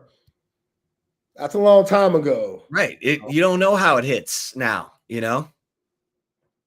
Because at the time, like flipping the roles, and that's where I get that, excuse me while I whip this out. Because at one point, Cleavon Little, the black sheriff, all the white women are around him. And he's like, excuse me while I whip this out. And they're all like, Yo, that's insane. and then it's just a scroll for him to read. It's not as, he's not doing what the white women thought he was going to be doing. Anyway. Yeah, sure. So how long will it take you to watch this movie if I ask you? A month, 2 months, 3 months? Yeah, you're catching me at a decent time. Nothing going on. Sports is a little weak right now. Well, WNBA still going on. WNBA, we're watching that. We're watching the WNBA. I'm catching you at a good time. Come on now. You're catching me at a good time. Blazing Saddles. Do you need me to text it to you? Yeah, text it to me. Because you'll forget. Yeah, you're right. I'll be forgetting. Text it to me. I also got to watch what's that basketball movie you've been trying to put me on for years now. Oh, Hoop Dreams. Not Hoop Dreams. Oh, Fast Break. Fast Break. There we go. Damn. Fast Break. Yeah, I got to get. You already watched that by now. I ain't watched that. I ain't watched that. That's probably gonna be one of them. I got to pay Bernard for King in it. It's got Michael Warren in it. It's got some girl who plays a dude named Swish. Yo, what you trying to set me up for? Watch it alone before you see it. He's talking about Blazing Saddles. It's racist as hell in 2025. Damn. It's probably racist as hell in 74 too, but oh yeah, no, it like takes on all the stereotypes and like makes fun of it all. And I don't know, it's funny to me, but it may not be movies like that. Huh? I love movies like that. Yeah. Yeah. If it makes you a little uncomfortable, that's why I love a good roast. My wife hates roast. The Tom Brady one, she cannot watch it because it makes her so uncomfortable because they push that limit. I love that stuff. Well, like, we need comedy to go back to that. We've gotten too sensitive nowadays. Like, we could separate things. Not everything's offensive, not everything's racist, but it pushes that limit. It might, hover over that line. I'm good with that. Like in Blazing Saddles, all the white racist guys come up to the black guys who are working on the railroad, all that. They're like, hey, sing us some blues or sing us a song, a slave song. And they're like, we don't know any of those. And then suddenly the white guys are singing them because they're like, that one, blah, blah, blah, blah. And they're just sitting there watching the white guys sing the, racist songs. And I mean, it's total role reversal. Okay. I think it's funny as hell, but all right. Maybe I need my man. I need my man to tell me. I got you. You can put me in check. Say, hey, dude, don't be touting that movie anymore. Because I think Cleavon Little is so good in that movie. I think he should have been nominated for an Academy Award. That's how good I think he was in this movie. Damn. He's so good. I got to see him on Broadway in another show, and that guy he was a treasure. He was an absolute treasure in American acting history. Everything he did was good. He's like the Don Cheadle of now, Oh, damn. Yeah. Like Cleavon Little in the 60s and 70s he was so good. All right. There you go. There was the chip shot at 3. Yo, hey, no way that's the chip shot. Come on, man. No. Get all carried away about Blazing Saddles. See, Benjamin's on it. Benjamin's feeling it. Of course, I think Benjamin is white, so we're, Is that Benjamin in the photo? I don't know. That could be Zach Thomas. I'm not quite sure. Benjamin, Benjamin, whether he's white, black, whatever he is, Benjamin says Zay Blazing Saddles is the priority. That movie is amazing. All right. Yo, Benjamin, man, you look like a warrior in that picture, bro. You look like you used to play or something. You ain't playing around. Hey, that's Benjamin. That's Benjamin. He is coming for you. He's got that Zach Thomas dome. Oh, yeah. He's got that neck. He's got that Takeo Spikes neck. That's what Benjamin, I see you, bro. He used to kill him back in the day. I respect it. Okay, yeah. This was a Mel Brooks movie. Mel Brooks, Jewish as hell. Makes fun of all the Jews. Now they don't do that anymore, which is very interesting. Gene Wilder. Like, you don't see movies that make fun of the Jews anymore. And I get it. I get it. Yeah. Mel Brooks did it. Now they don't. It's all right. Yeah, Gene Wilder. Oh, man. Gene Wilder. Blazing Saddles. Guy's amazing. All right. Yes. Speaking of ignorance, this could be right call stuff, but I got a lot of stuff for the right call, so we're going to bring it up here at 320. Our boy, RG3, he in the headlines again for the wrong reasons. Our favorite cornball brother, according to Rob Parker. He in the headlines for wrong reasons, man. They firing his ass up on social media. which is like RG3. You need to leave the Angel Reese stuff alone. So this is what happened, Chip. So Angel Reese, she's going to be on the WNBA version of the new NBA video game, NBA 2K26. Shai Gilgeous-Alexander, he's on the NBA version. Then they have a WNBA version. Angel Reese is on that. They have a Legends version with Carmelo Anthony. So they're starting to promote that a little bit because I think the NBA Summer League is sponsored by 2K. So someone, which this is so wrong, this is so foul because it's the internet and folks be wilding, but someone took Angel Reese's picture and substituted it for a picture of a monkey in the Angel Reese uniform, which is so messed up. Horrible. But again, this is the internet. Things like that happen. It was very minor. You saw it floating around, but it was very minor. And then RG3 retweets the picture of the monkey version of Angel Reese. And then he's kind of like, it's weird. He's talking about how this is wrong. No one should be making photos like this.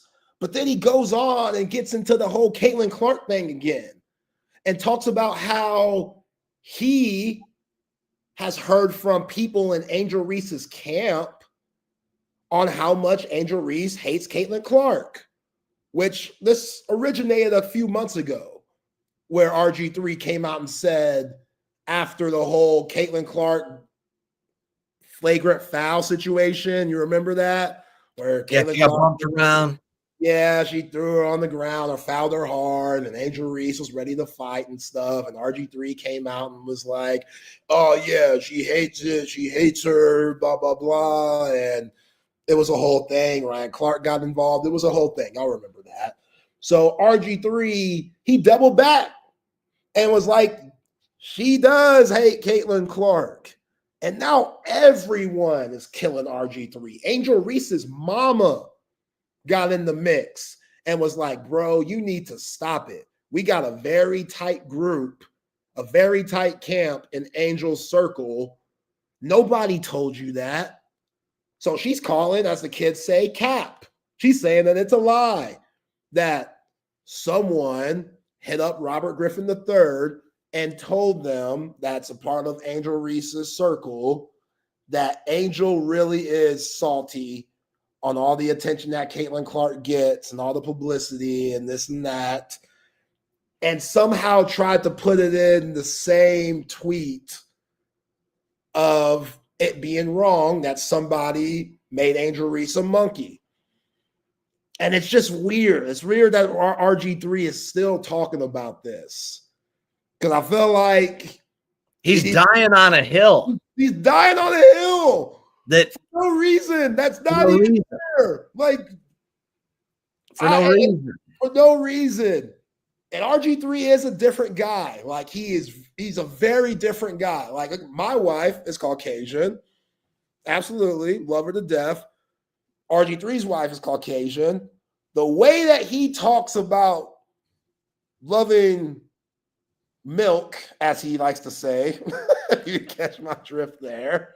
It's weird. It's very odd. Again, you could love your wife, but also not do it in the way that RG3 does. Like, he makes videos like TikToks and stuff of just real weird stuff to where you think about Rob Parker's statement, which I think is completely wrong.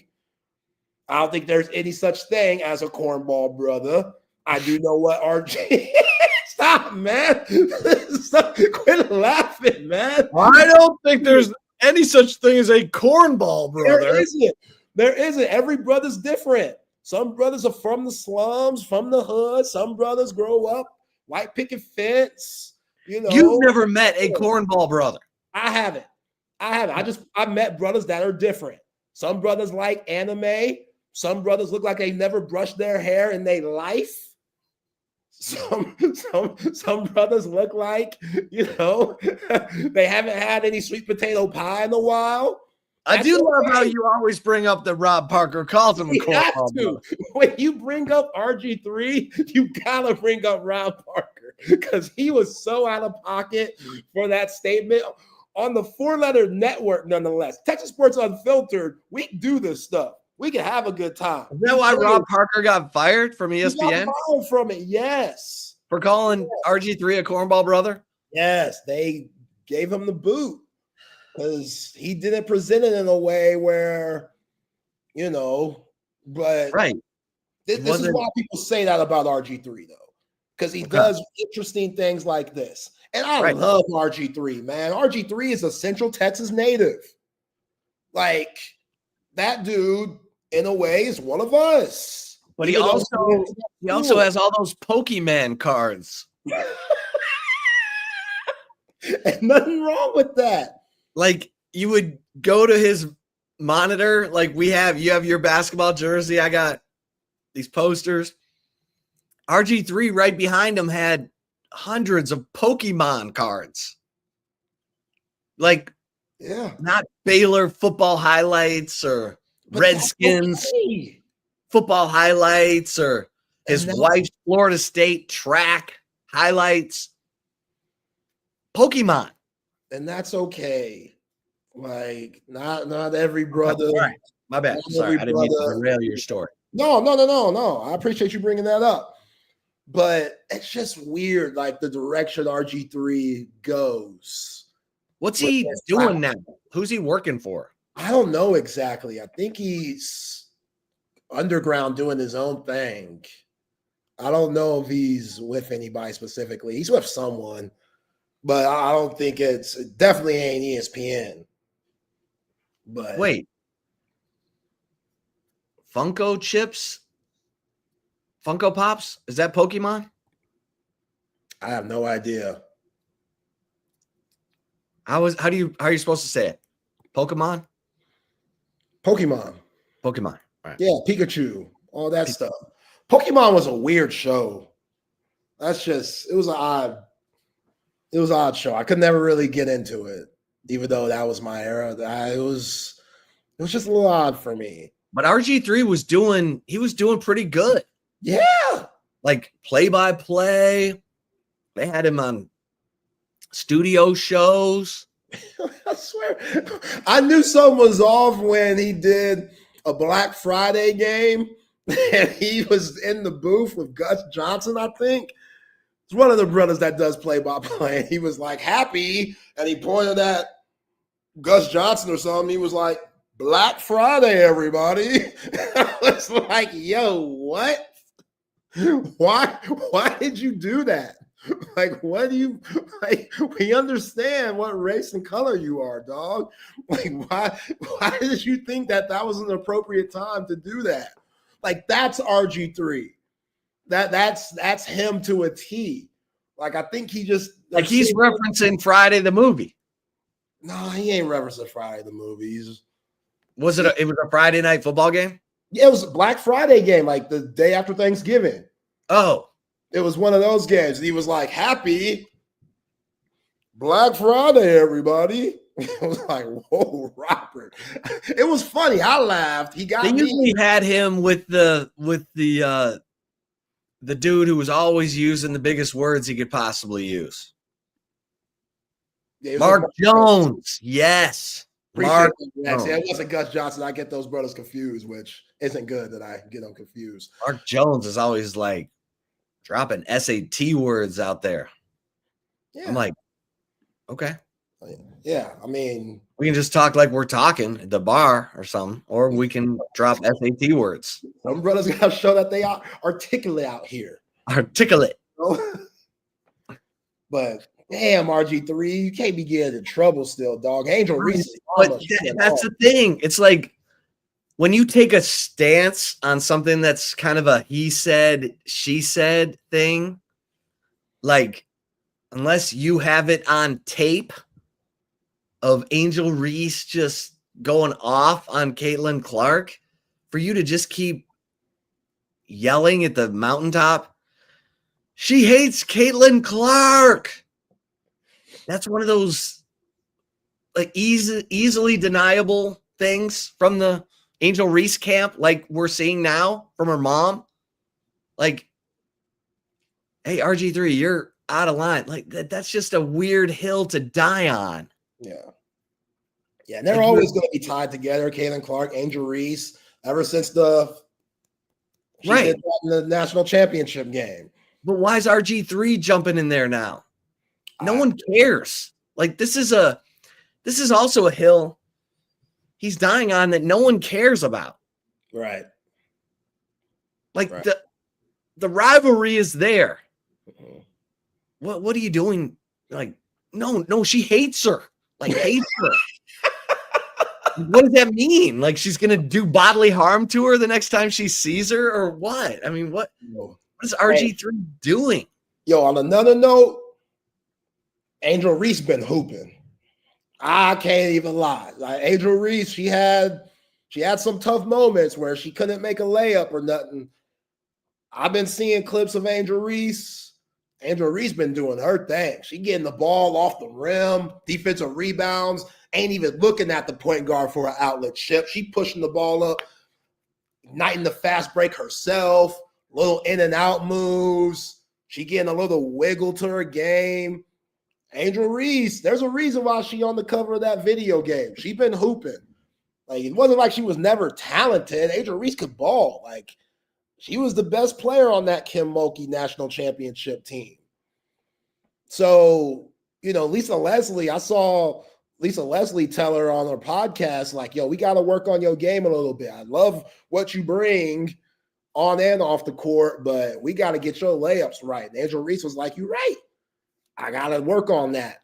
Angel Reese was in the lab this summer or in the offseason because they play in the summer. She was in the lab working on her game. I respect it.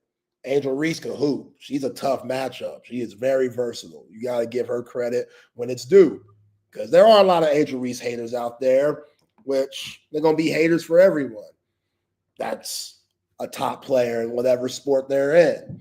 But, yeah, all that crap that they were talking before about her not being efficient from the field, she's been putting that to rest lately, and I respect it. Come on. See, man, Texas rocks, you really wildin' here. I feel like RG3 is a lot of athletic ability. It's a lot of athletic ability away from being Carlton. Yo, we talk about Carlton from the Fresh Prince. Yo, man, y'all wrong. Hey, that's why we love you. That's why we love you. Because y'all are our people. Thank you for making us laugh. For making incredible. Okay, this is actually pretty good. Who's cornier, RG3 or Russell Wilson? Nah, when you got Sierra as a wife, you ain't corny. I'm sorry. When he was like, I'm Mr. Unbelievable or whatever he was trying to say. Even then, she takes a lot of his corniness away. Sierra. Yeah. Because say what you want. Sierra is one of them ones. That's first round pick. For the last 20 years, Sierra's been averaging 26 and 10. Because that white girl that he was dating out of Wisconsin, yeah, she ended up sleeping with Golden Tate. See, how do you know if that's true or not? Is that for real? Yeah, that was the whole thing. That was like Golden Tate's got to go, and then the little rocket booster kick return guy was like, why are we getting rid of Golden Tate? He can play. Who cares he slept with Russell's wife? Who cares? Devin Hester. No, not. No, Percy Harvin. Oh, Percy Harvin. Percy Harvin's like, why are we getting rid of Golden Tate? He can play. Who cares he slept with Russell's wife? And then they got rid of Percy Harvin. And that's when the locker room was like, Russell, you better play your ass off, dude, because we're losing dudes over you and your failed marriage. True, Golden Tate, you ain't got no heart, bro. Your quarterback. Oh, Golden Tate. he gives 0 Fs. Clearly. I heard Brian Greasy was the same way. Brian Greasy was running around with teammates' wives? Apparently of the Avalanche. Hockey. Oh. So that's a completely different sport. At least it wasn't on his own team. Yeah, that's what I'm saying. Oh, that's cool. That's free reign. Yeah, that ain't Brian Greasy. Do your thing, dog. Yeah. Do your thing. They got to worry about that on the ice. That ain't got nothing to do with what we got going on the field. Now, Brian Greasy, yeah, he's still a foul dude, but he's just a man. It's the woman's fault. Like, what are you doing? Doing your husband like that, embarrassing folks. That's not a good look. But Golden Tate, bruh, you causing a riff in the locker room. This is your quarterback. All the women out there. And yeah, this is my favorite one, CB. The Tony Parker, Brent Berry situation. I'll never forgive Tony for that. And I love Tony.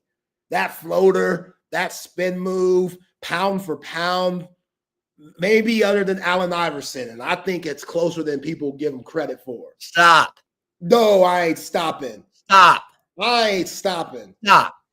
Come Allen on. Iverson is the best player under 6 feet ever. I agree. But it's closer than people think when it came to scoring in the paint. That's all I'm saying. It's closer than people think. Now, Tony had a lot more help, a lot around him for him to be successful. If Tony and AI switched, I think AI would have had a lot of success in San Antonio, hypothetically speaking. But Tony, he was with Eva and stuff. Eva Longoria, you know how I feel about Eva Longoria. I know you've never forgiven him for that. I'll never forgive him for that. Desperate Housewives, I had no idea what the premise of Desperate Housewives was. All I saw was Eva. That's it. That's it. And she was older than 22. Tony, what's her name? Terry Hatcher? Terry Hatcher? Wasn't she on Desperate Housewives? I don't know. Wasn't she the brunette? Probably. The woman who said on Seinfeld, they're real and they're spectacular. Yeah. Terry Hatcher, you're right. No, that was, Ava, Terry. Yeah. That's like when my uncle was on the show Sisters with Celia Ward and the girl who married Bruce Springsteen. Smoking hot redhead. Oh God. Shoot, now I gotta look it up. It's terrible. So I got to go on the set of Sisters. Julianne Phillips. Oh yeah, Julianne Phillips. Dude, back in the day, Julianne Phillips. Let me call up a little bootleg. Oh, you need to pull up Julianne. We could pull her up. Back in the day. Back in the day, like 80s. Yeah. I was on set with Julianne Phillips and Celia Ward, and I was in heaven. In heaven. There she go, Chip. Julianne. You got her? Yeah. Yeah. Pull up this one. Which one are you talking about? You see my arrow? I don't. Oh, okay. Hold on. Let me see if I can. Okay. Yeah, there we go. Yeah. I mean, smoke show. And then, so she married Bruce Springsteen. And then he ended up going back to his guitarist, Patty. Yeah, they together all the time. Yeah, they should have always been together. I don't know why he ever married Julianne, because he still loved They're making a Bruce Springsteen biopic. Yeah. That's about to come in. It's with your boy from The Bear, the chef, Jeremy Allen White, that all the women love right now. Oh, yeah. He's playing Bruce. Okay. He's a good actor, man. I remember seeing him in that show Shameless, which is a ridiculous show. that came on Showtime that had about 20 seasons, it seemed like. But he was a good actor in that. And then The Bear, he's great in The Bear. It's a little fast-paced for me, a little intense.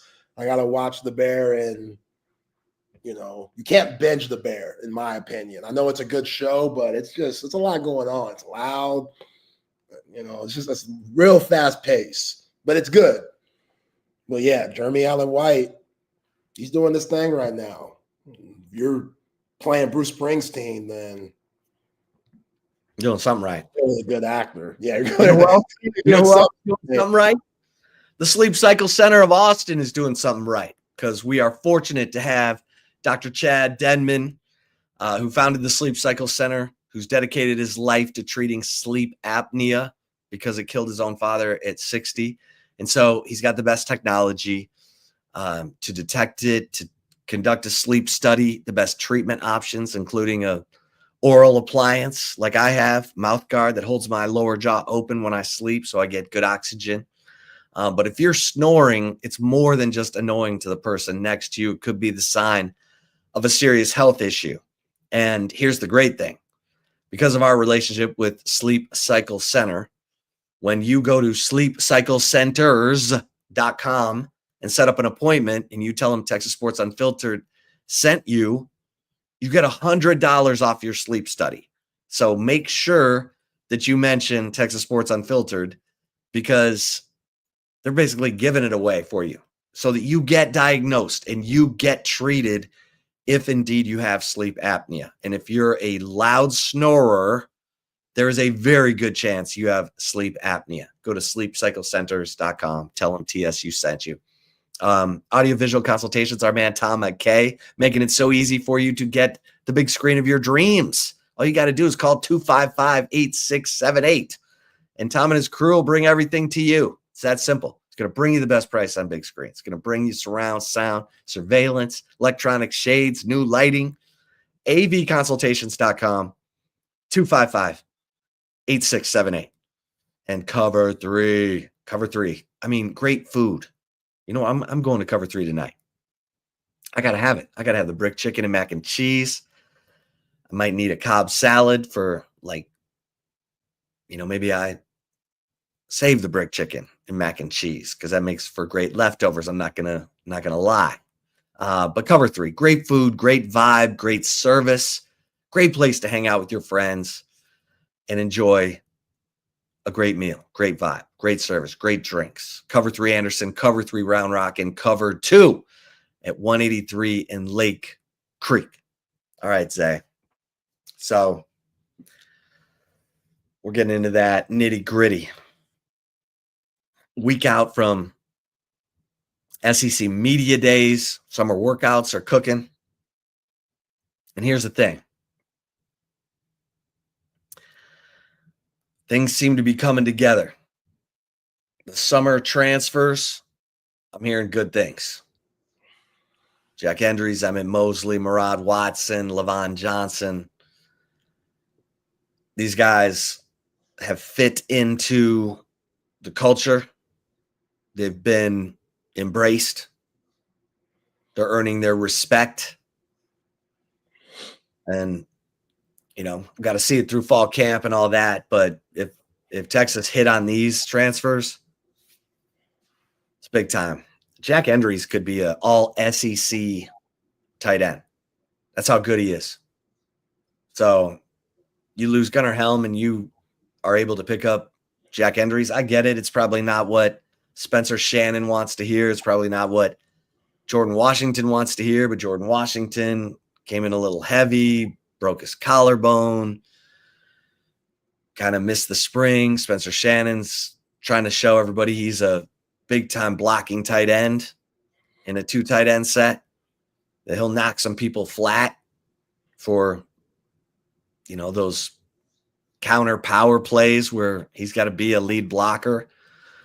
So I think there's no reason to, you know, I mean, there's, let me just say, a lot of reason to be excited about this football team. Now, it's got to come together. You don't know what Matt Patricia is going to cook up for that Ohio State defense. got to be able to weather that storm, figure it out. Hopefully you have enough veterans on the field that if you see something completely other than what you prepared for, there's a feel for how to navigate that.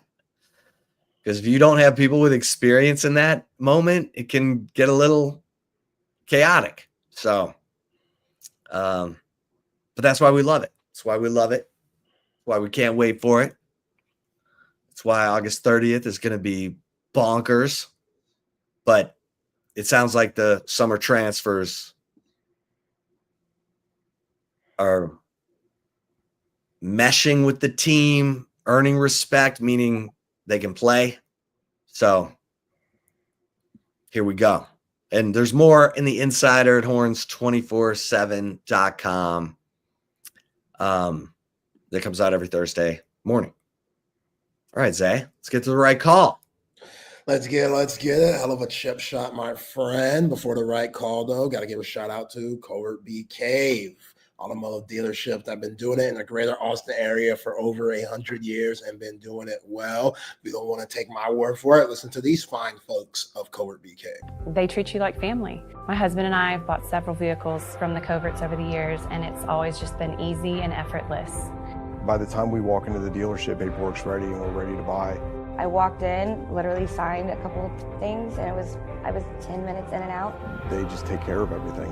I personally feel like people took care of me. I feel like as they're taking care of me, if they take care of other people that I know, it's just that much of a plus. Covert, born and raised in Austin, where you are always treated like family. Nobody beats a Covert deal. Not now, not ever.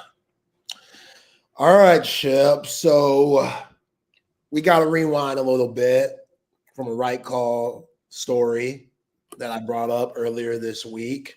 So I told you about Tom Brady and the summer that Tom's been having. I showed you pictures, Tom on the boat, Kate Hudson, Tom on the boat with Dakota Johnson, the actress from all the 50 Shades of Grey movies. Told you about Tom Brady and Sofia Vergara. That rumor is sticking a little bit because folks are saying that Tom Brady and the 53-year-old actress are having a summer fling right now. So throw out Dakota Johnson, throw out Kay Hudson. It seems like Tom and Sofia Vergara are really getting to know each other. Hey now. Chick-chicka. Let's go, Tom. Man. That's a beautiful couple. I don't know what you want me to say. My man Tom Brady, like I said the other day, he deserves this, bro. He deserves this. The way that old jiu-jitsu was flipping Giselle around and guys doing all types of stuff. All types of stuff you won't see in Karate Kid. All types of stuff you won't see her in Cobra Kai.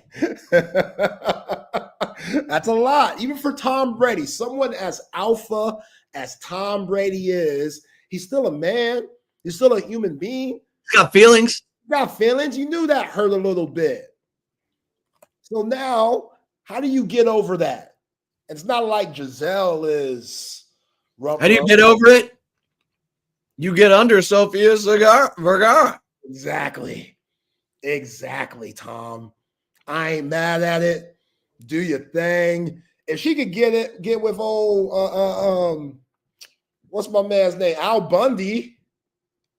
If she was cool working with him for all them years and kissing him, Jay. She good with that. Tom Brady, you got a chance. But it's also one of those things where it's like, is there anything wrong with Sofia Vergara? Because I don't know her track history. I don't know who she was with before this. Let's look it up. That's all we got, Google. She was with that guy, Joe, from the Vampire Show. What vampire show? HBO Vampire Show. It was all the rage like in 2012. Oh, God. True Blood. Yeah. She married that dude, Joe, from True Blood. Justin Salmon. Is that his name? I don't think so. Salomon. I don't know. Okay. Either way. But she's a fiery, red-blooded Latina. Yeah. So sometimes it's hard to harness all that. Right? You just got to roll with it while it's rolling. Oh, yeah. She always going to look good. Like, she got Tom by a couple of years, but that don't matter. Like, you ain't marrying the girl, Tom. So, right. Have your fun, bro. Do your thing. Yeah. Also, something that popped up on old X/Twitter. Apparently, so Meg the Stallion, you know Meg the Stallion, hot girl Meg, hot girl Summer. Oh yeah, I saw her at ACL. Yes, all right, ACL. She was doing all types of twerking, you know, that booty moves like crazy. Well, the Houston native, Meg the Stallion, just posted this photo yesterday. And you're looking at it like, oh, it's just a normal, ordinary photo. Meg the Stallion at a pool, enjoying her summer. So if you look in the background, you see a dude laid up in a chair. That dude, if you look close enough, that dude looks exactly like four-time NBA champion Klay Thompson. It's hard to tell. It's really hard to tell like who it is for sure, but it looks like it's Klay Thompson just by Klay's like mannerisms and whatnot. It looks like Klay. There's a closer one for you. Don't that look like Klay Thompson? I mean, maybe. Or it could just be some lucky light-skinned brother that could be hanging out with Meg the Stallion. But if it is Klay Thompson, Klay. God bless you, dog, because I don't know how you did this. Now, Klay could definitely have cheese on his Whopper, you know, so I'm sure that when it comes to what Meg the Stallion is looking for, it fits what Klay Thompson's working with. But this, we don't know for sure. This could be one of those messy speculation things of, oh, look who I'm with. But we don't really know. Klay hasn't said anything. Meg hasn't said anything besides this picture that she took yesterday. It's kind of a faraway shot. Far away shot. But she knew what she was doing. She could, my wife, she could have easily cropped this dude out. That's right. She knows what she's doing. And Klay looks very comfortable. You know, Klay's in Dallas now. So that's not too far from Houston, where Meg's from. So if Klay Thompson's doing this, I didn't see it coming at all. Hey, I agree with Texas Rocks right here. Saying Tom Brady's selling himself short. If I'm him, I'm after Selma Hayek. Hell yeah. Best body in Hollywood ever. I mean, my opinion. One man. Yeah, it's your opinion.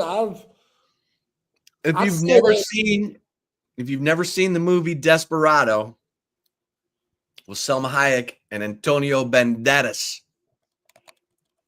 Robert Rodriguez, legendary Austin filmmaker. Desperado is hot. Desperado.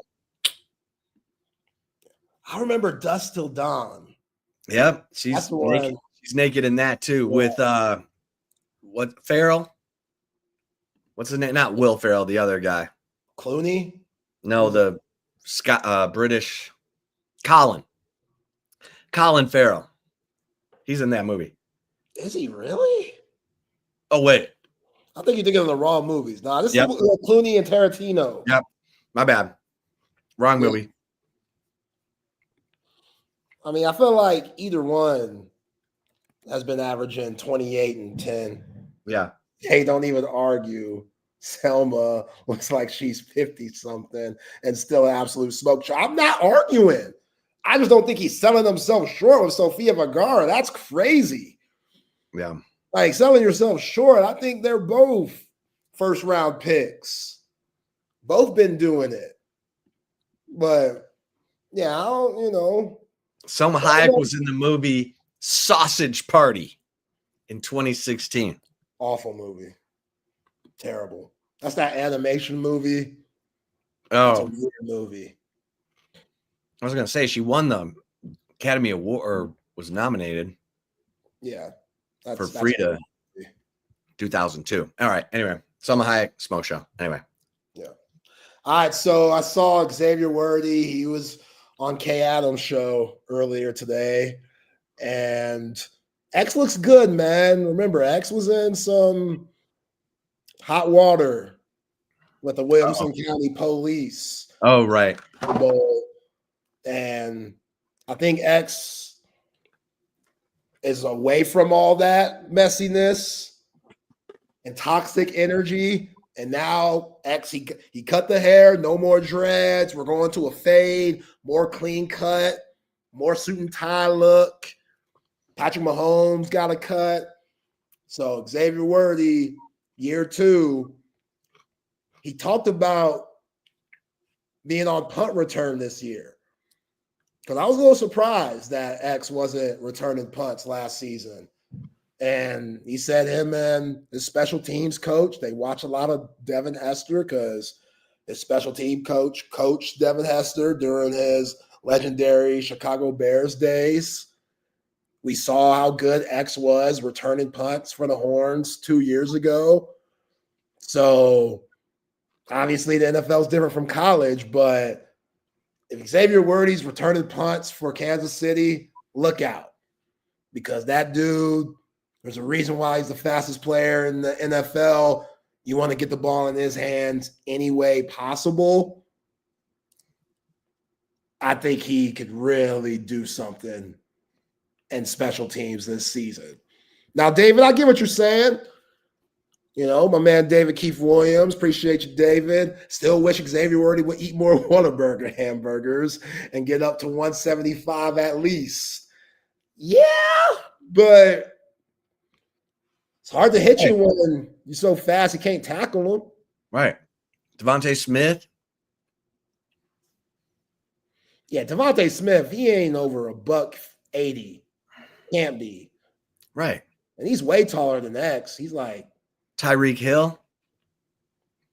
Oh, you really Tyreek Hill. Those dudes are wispy, but they can fly. Yeah. Look out for the Chiefs, man, as usual. I don't know how many years old Travis Swift has, but he's got one more year. One more year, that's it. That's it. He needs to pop the question and quit BSing. Like, I don't know how long Taylor gonna wait, but this is Taylor Swift we're talking about. Is this football season number 2 with them or number 3 coming up? This is number 3 coming up with them as a couple. Yeah. Okay. 3. Pop that question. Go on tour with her. Like, she the breadwinner. It's cool. You get to keep all your football money and just live off her. That sounds like the dream to me. Yeah, dog. She completely changed Travis. Travis used to have a lot more swag to him. Now Travis rocking. Yeah, she's 35, dude. Yeah. Taylor Swift is 35. If she wants to have kids, it's time, man. It's time. She probably wants to have a athletic, musically gifted child. Yeah, what you waiting for? Like, Jason's out here retired, happily married. Jason's wife's making a lot of money doing her podcast thing. People love her. Like, this is it. I get it. We talked about it yesterday. Some guys, it's hard to just get away from the game. They don't know what they're going to do. But when you got Taylor Swift, it should be easy. So he's not going to change, though. Maybe he's going to go out and do whatever he wants. Oh, he's already changed. What I saw last year, that ain't the same Travis Kelce to what we saw like the first 10 years in the league. Okay. He's changed. She's got him back. Now you got me going on my man Hunter's wife. Travis Hunter's wife, Uh-huh. and that, Travis Kelce's all under control and stuff. Yeah, absolutely. All right. Great Thursday show, my guys. Bring in the guys. Patrick and Matt, the open What's up, gym's guys? open. What's up, fellas? How's it going, guys? By the way, I will say I think one of the reasons X didn't return punts last year is because the Chiefs were super thin at wide receiver. Like all their guys are hurt or suspended. So I think there's a point where we can't lose him for 2 games. Yeah. He needs to stay healthy, so let's not give him another chance to get hit. But now they got everybody back. You can put him back there. Yeah. She Rice, baby. She Rice. I'm back, also Hollywood Brown's healthy. Go. You got room now. You got people. You got. That's right. Hollywood. Yeah. I'm also fairly certain that Travis Kelce and Taylor Swift is an arranged marriage by the big media. By big media to drive ratings in the NFL. It's not real. They're not going to get married.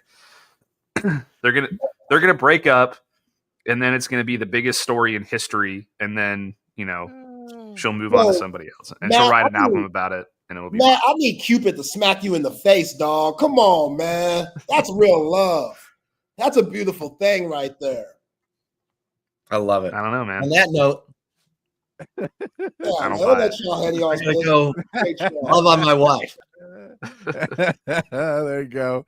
I always appreciate the lead in there with Zay and with Chip Brown, one of the best in the business. Ready to get into Open Gym here on Texas Sports Unfiltered. Myself, Patrick Davis, alongside Matt Galatzan of Texas Longhorns on SI. And, of course, you guys as well on Facebook, Twitch, X, and YouTube. You can join the chat right there for us if you want to join in. Or if you're listening on the app's always a great way to listen.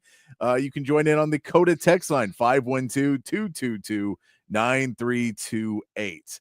Is the way to join the conversation there. I do have my Instagram open to get for our commitment that we do not think we are getting today of our commitment that we're assuming that we're not getting of Jamarion Carlton. Everything I've read is that it's Baylor. So I believe Baylor is getting it. I have my Instagram open. So if anything funky happens, we'll know. We'll give it to you as soon as I see it on my phone. I'll let you guys know. But we're gonna keep it rolling here as we get into it. Yeah, the arranged marriage is the arranged marriage to try and get the youth of females involved in the NFL. This is the same. This is the theory that Rob Babers used to put out about flag football, which is really more true. But the flag football is you need girls to fall in love with football, so you really promote flag football so girls can play football. Those girls, you're not ever going to play in the NFL, but they will grow up and have kids. And if they love football because they got into it playing flag football, they are much more likely to let their kids play tackle football as they get older, as opposed to females that have no inclination to like football. Those mothers may be like, look at the stats of how bad this can be for your health. You do not need to do that. So the Babers thought was that this is that it was flag football is really a major reason to try and get people to allow kids to play tackle football eventually. Yeah, that would make sense. I mean, my mom loves football, and she still didn't want me playing football when I was younger. So, yeah. I mean, it's just going to be different for some people, but that certainly might help. I can certainly see how that would help.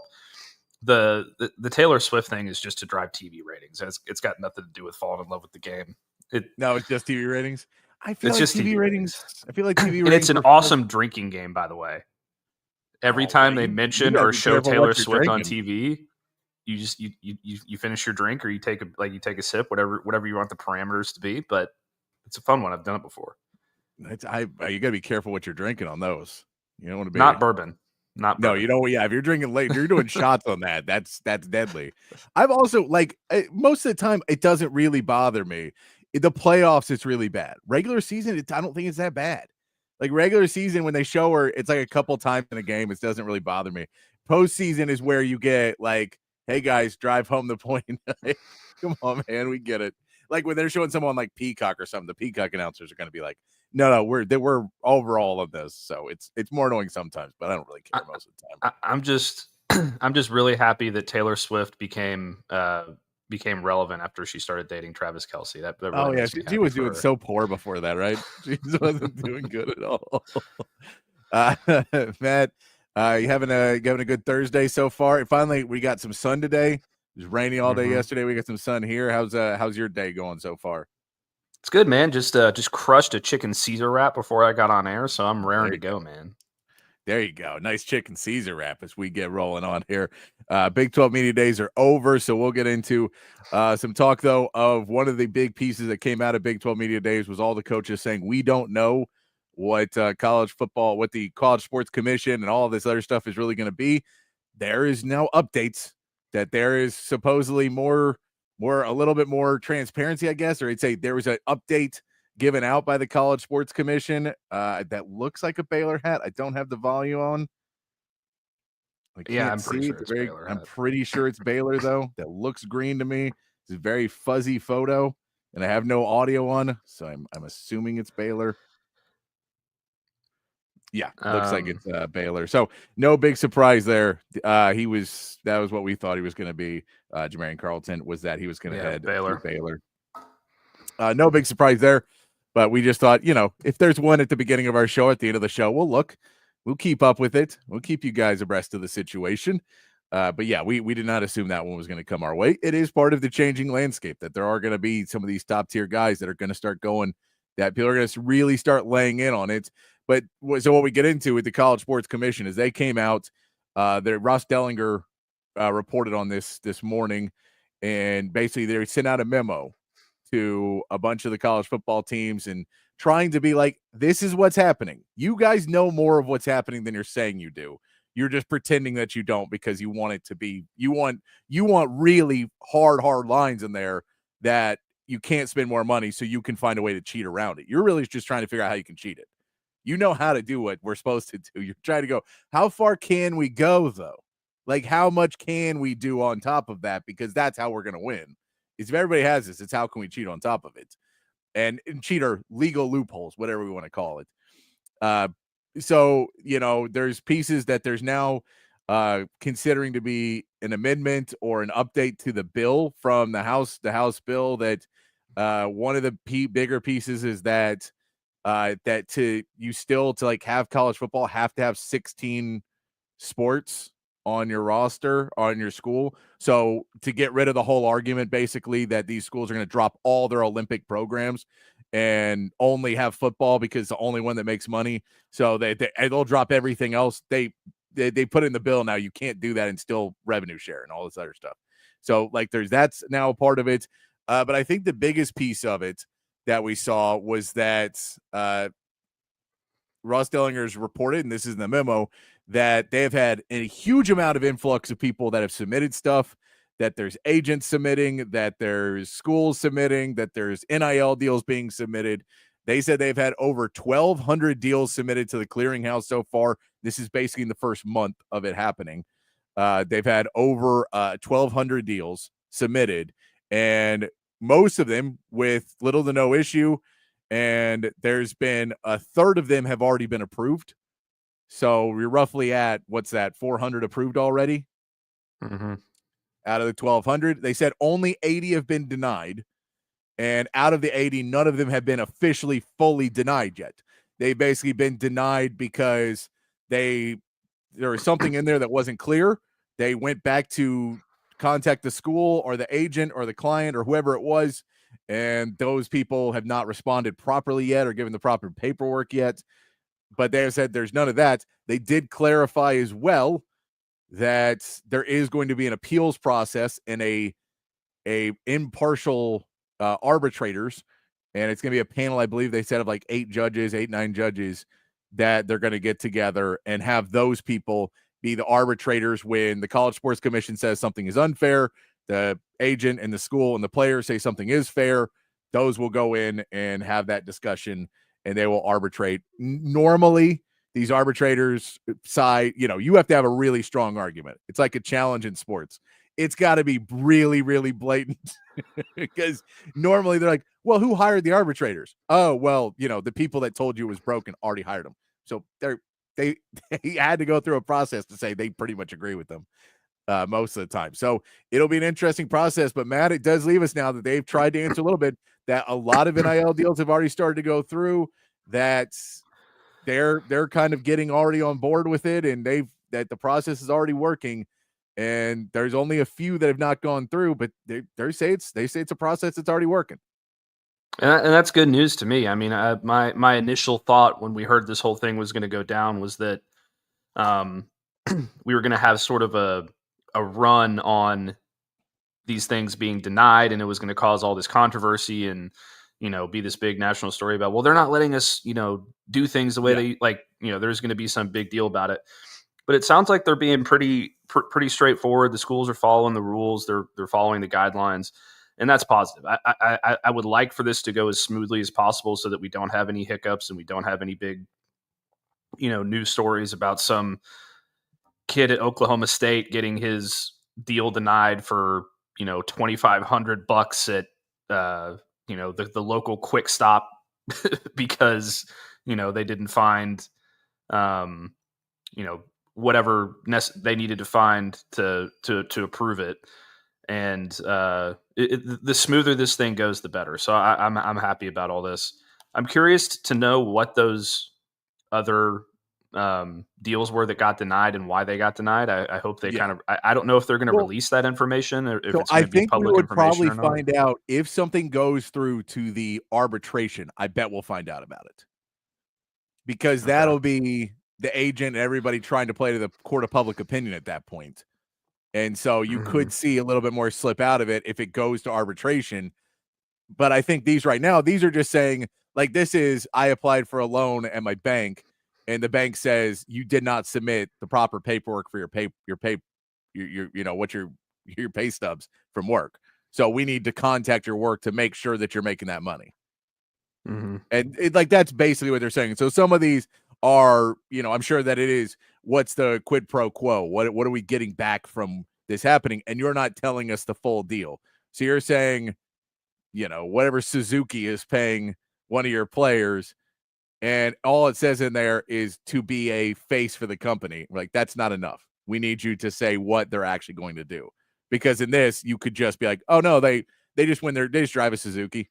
Like, that's not enough, man.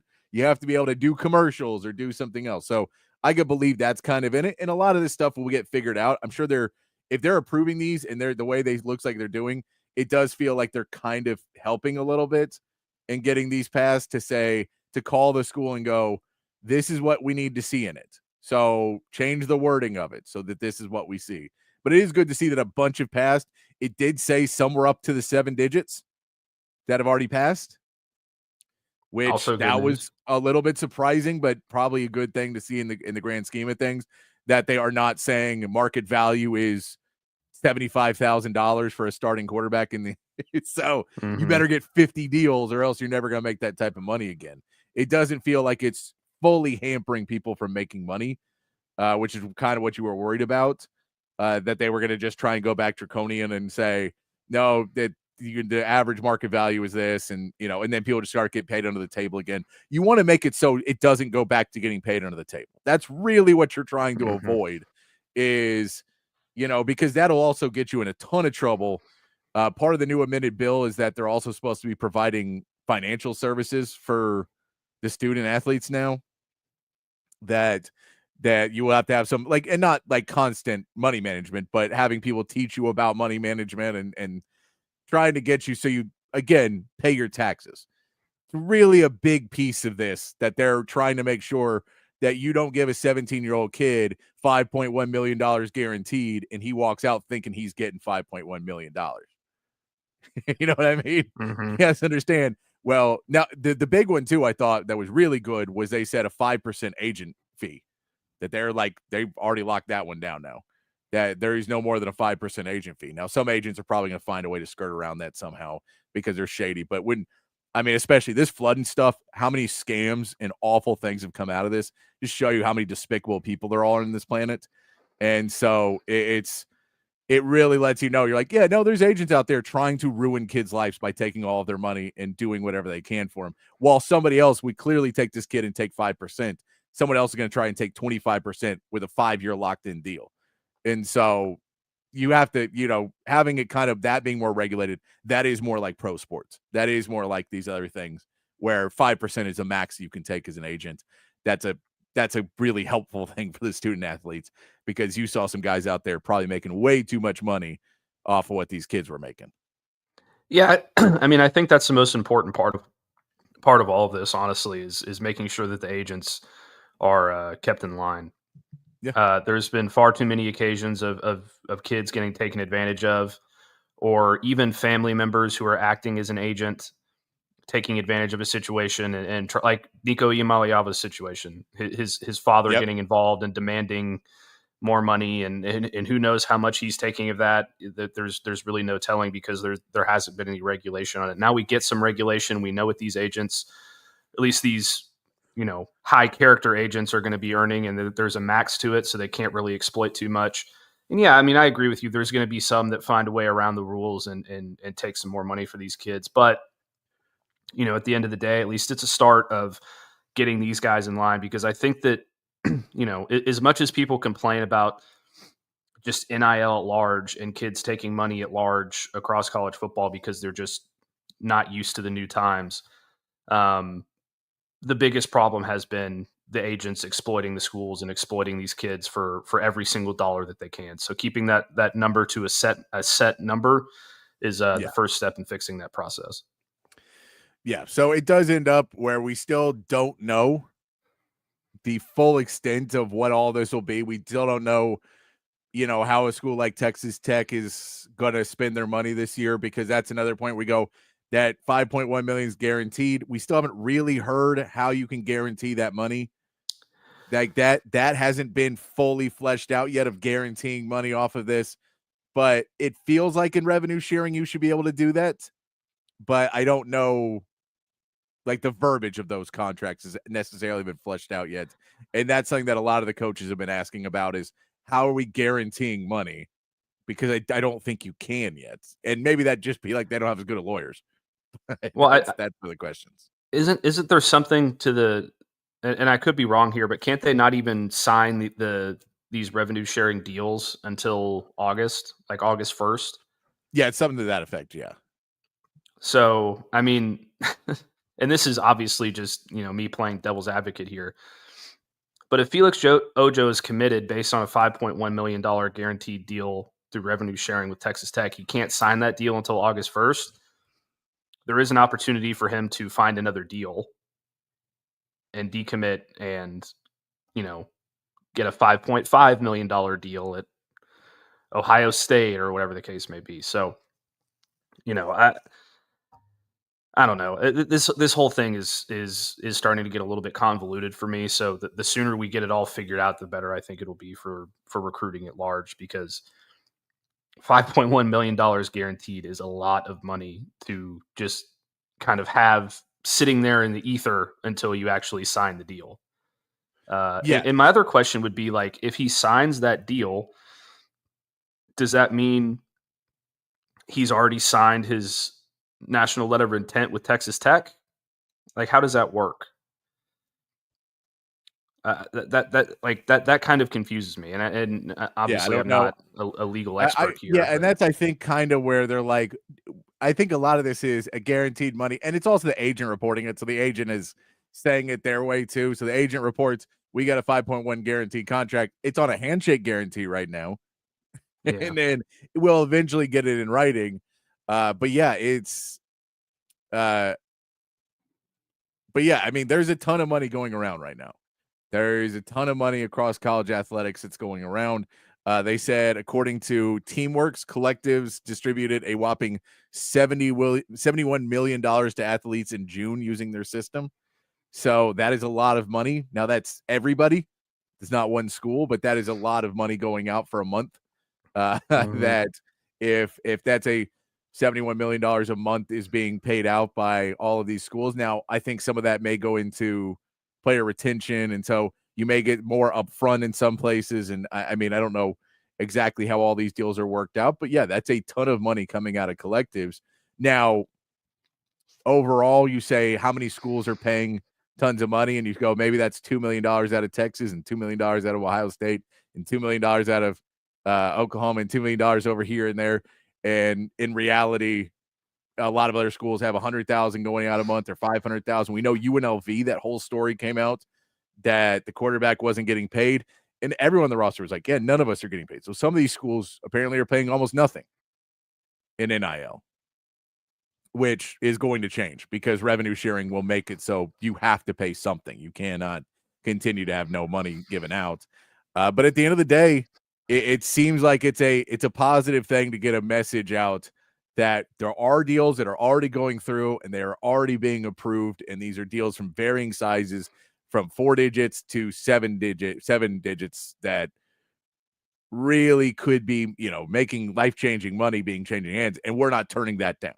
We're not going to create an atmosphere of we've had 1,200 submitted and 1,000 were turned down, because that was the report that they come out before. And they said in today's 75% would get turned down under the new system. So it's good to not see that coming into the new system, that we're not going to just go up against a huge stalwart and huge problems going over the next couple of weeks, especially with media days coming out. You don't want the narrative to be NIL Go is already a failure.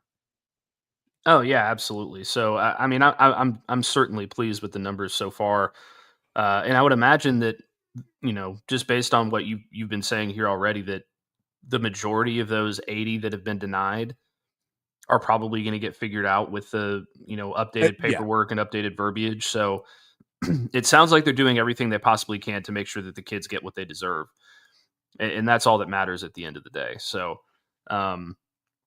I am interested to see how they sort of navigate themselves around the revenue sharing part of it.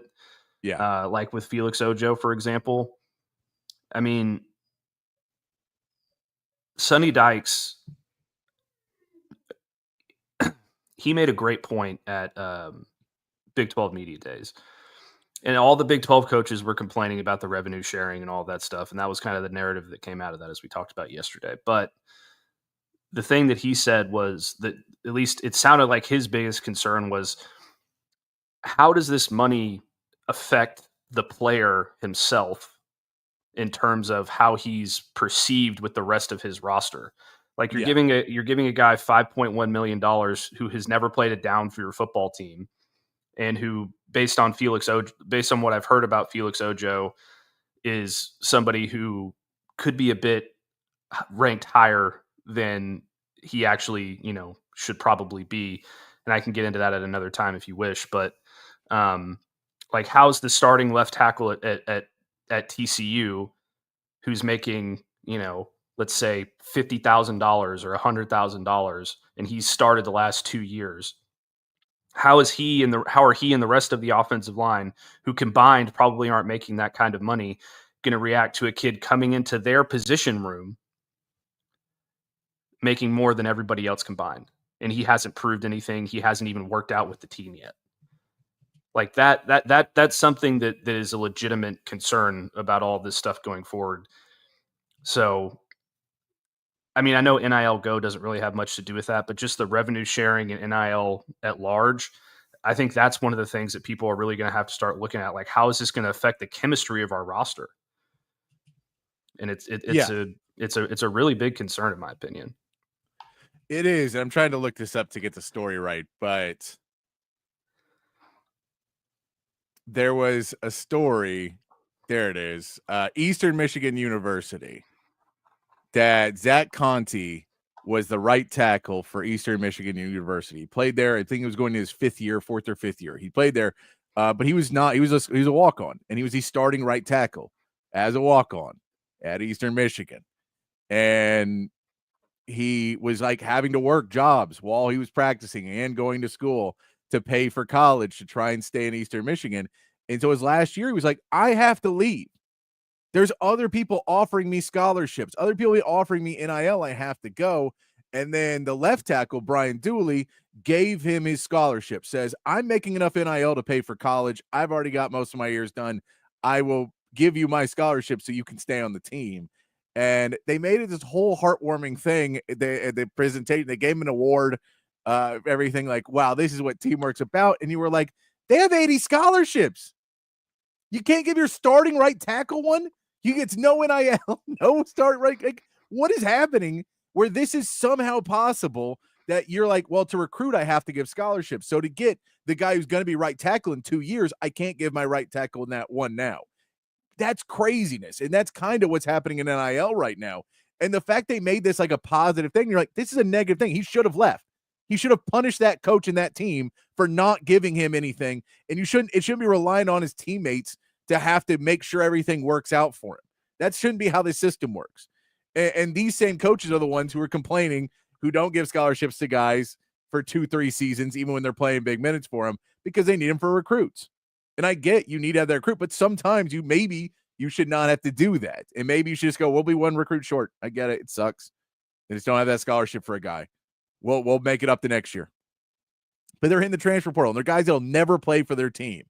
Guys who will transfer out, never make the roster, get cut, whatever else, taking 2 scholarship years away from a guy who played 3 or 4 years without one. That one blows my mind. And the fact the guy was speech, he goes, they only give me like 82 of these scholarships. If I wish I had a more. Like, that number's really big, dude. That number is way bigger than you should be. If they go, they only give me 25. I go, yeah, I get it, man. You need to have backups that are good. Like, I get it. Maybe some of your players will be walk-ons. If your school could not afford full scholarships, fully get you. That was not the case. And so those stories like that, where you go, it's just such a weird thing of coaches being like, especially players like that are in their 5th year that are really loyal, they get screwed on these back ends sometimes. And to your point, what happens when a guy who has been fiercely loyal to you and has done everything he can for the school and has been this guy and he grew up wanting to play for this school and that's all he wanted, and then he realizes you have taken full advantage of him, and he is going to go out and say, I'm never going to play football again after this year. This is my last year of football. My knees are never going to be right. I'm going to have medical issues for the rest of my life from doing this. And I spent more money than I made to do it. And that guy's a millionaire and he's never played a snap for this team. There will be some animosity in the locker room in some of those places. It's different for bigger schools because bigger schools, I don't know who would be that guy. I don't know who at Texas is not making any money. Yeah. But at some of these Big 12 schools, there's probably a number of guys who are not really making any money. And some of these, especially group of 5 schools, there's guys not making any money. And maybe some of them are making, $5,000, $10,000, which is great, but that's not enough to live on. That you still need money coming in. You still have to have a job or your parents helping you out. So I think that there's, it's like that story, when you start to grow up and your first friend that gets a really nice job and like 2 of your friends have nice jobs, like, hey man, we're going out to eat at this place. You're like, I can't go out there. It's like a $300 meal. Are you crazy? You got $300 to spend on a meal? Oh no, we got you. No, you don't got me. That's good. I don't need that. That animosity can build up in certain places. Yeah. And even Texas Tech is a fairly big school. It's a Power 4 school. So, let's say the starting right tackle there is making $50,000 a year and he's been there I don't know Texas Tech's roster. I'm just using hypotheticals here, but let's say he's a 4th year junior and he started his sophomore and junior season, or his freshman and sophomore seasons. He's going into his junior year and he's making $50,000 for the entire year via NIL.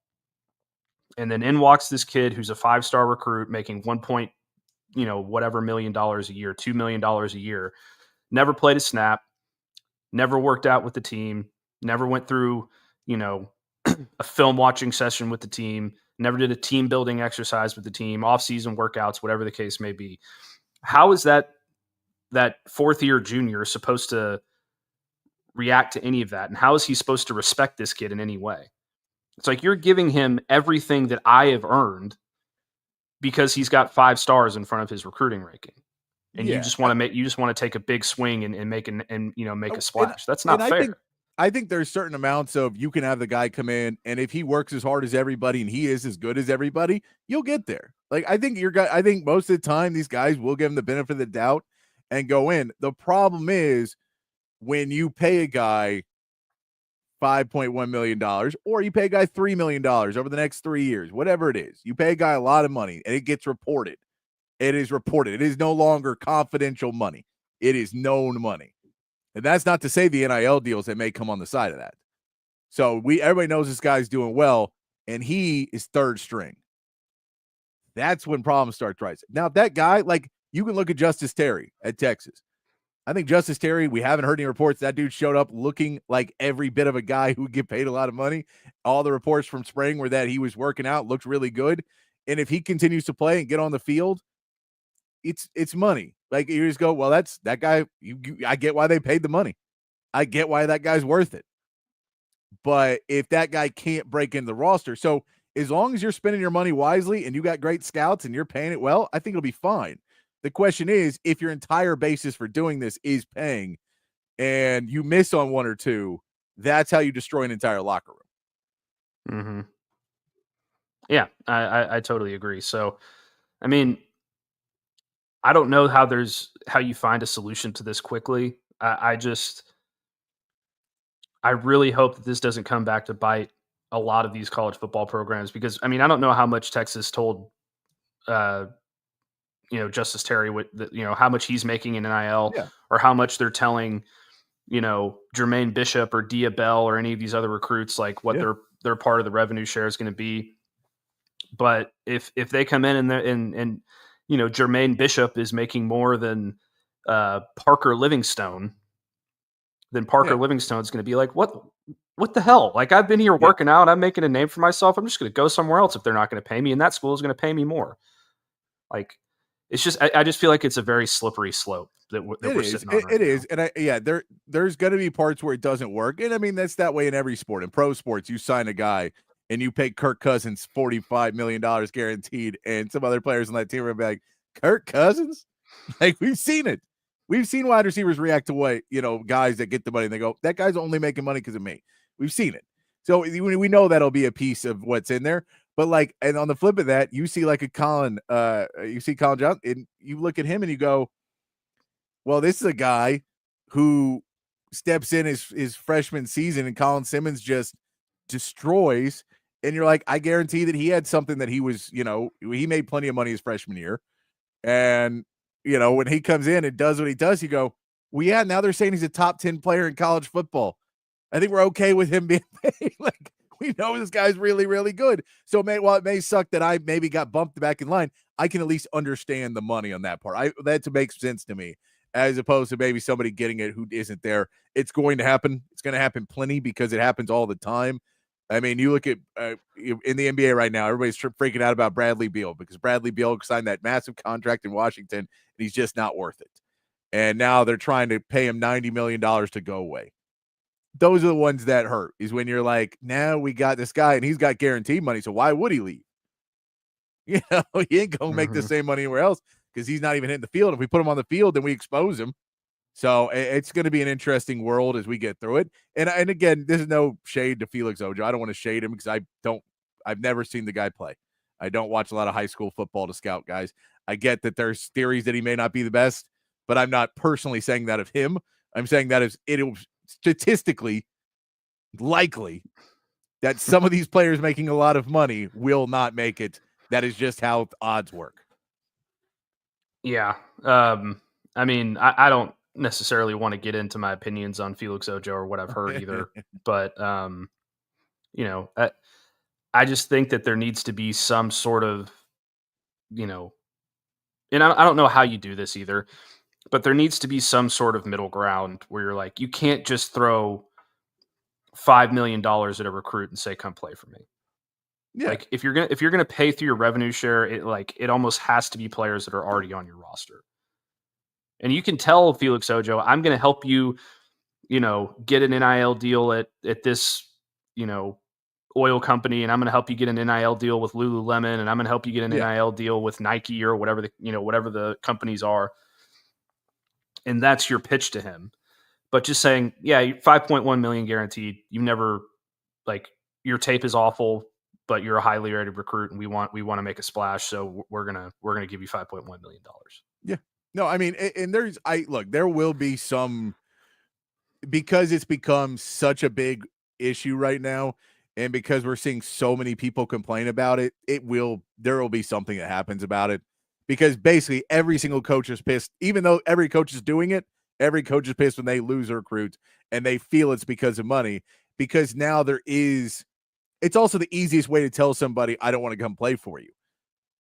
like, I don't know about you, but when I was 16, 17 years old, I was not really good at confrontation. So I guess that's also something of when you're calling a coach to tell them, hey, I'm going to this school, not your school. Money's a real easy excuse to get out of it. So probably a lot of these coaches, even though the reality may be sometimes, I don't want to go there. I went, I checked it out. This other place just seems like a better fit for me. You guys are cool. That's why you're my top, but this place is a better fit. But instead of saying that, you go, I mean, you understand, coach, they offer me a lot more money. So I had to go where the money was. And then the coach hears that 18 times a day and goes, we're getting screwed because of money, even though, maybe that's somewhat true. And maybe in certain situations, it's definitely true. And so other ones, it's not. But it definitely seems like an interesting world. But I was glad to see that NIL Go seems to be working. That report coming out today.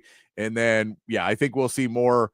They're already talking about amending that House bill and changing some of the wording in that and changing some of the things to make it. I think they're trying to figure out ways to already deal with how much money can go to bringing kids on to schools. I think that's part of what they're already talking about there. So that House bill could be amended, and that changes everything again, which is partially why some of these coaches are asking, how are you guaranteeing this money? Because if you say 5.1 guaranteed, and then they come out and go, you can't entice people with money. And you can't be like, well, that guarantee kind of goes away really quick. So it'll be interesting to see in the next, month or so. It's still rapidly unfolding in front of us. We got 2 months till football, less than 2 months till football. And it feels like it's not going to be fully resolved even when we get there. I think you'll see it by December be a little bit more fleshed out when we get to actual signing day and, kind of the end of the road of that. I think you'll see more of it. But until then, you expect for twists and turns as it keeps coming throughout everything in recruiting, because it's just been a different world of it. There's so much coverage of it now, and we're seeing a lot of twists and turns that maybe weren't there in the past, and it'll just continue to morph and change as we get going through it. Yeah, I'm just excited for football to start, Patrick. We have I am too. 49, 50 days, and we can kind of stop talking about all this stuff for a while. We can just focus on hey man, first Chargers rookies report to camp on Sunday. Getting some camp started up. We get some real football and get to watch some of that. I got summer league on the TV. I got my basketball going. But we'll have actual football that we can start talking about again pretty soon. So so that'll be a good one to get into. I did want to get into another real thing that we kind of pushed off a couple days. That Phil Steele put out his all SEC team, and wanted to get your opinion on Phil Steele's preseason all SEC teams ahead of the 2025 season. So if you could agree with some of these and what you think about these positions, Matt. Starting out, we'll go with our quarterback position.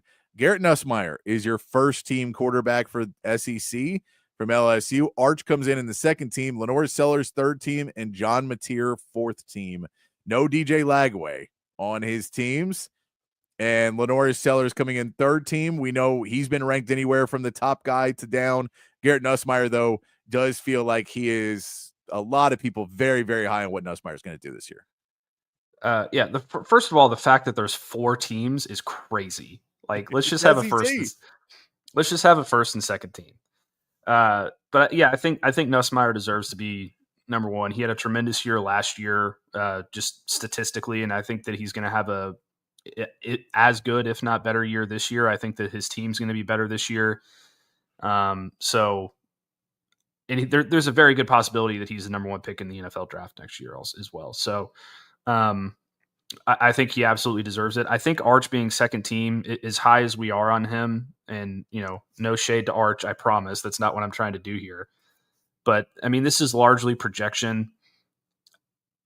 I feel like Lenore Sellers is going to probably have a better statistical year than Arch Manning. Now, whether they take into account how good the team overall is going to be, that could change the conversation. And if that's where the sticking point is and why Lenore is his third team and Arch is second team, then I can buy that, because I think Texas is probably going to win the national championship. So it's interesting to me because like everything with Arch is so much projection because we've only seen him play 2.5 games. Yeah. So It's a little high for me, but at the same time, if I was sitting here ranking the SEC quarterbacks, he'd probably be either third or fourth. So that's also very, very large projection. Over at the running back position, we get Jay Knott from Oklahoma and Trey Wisner from Texas on the first team.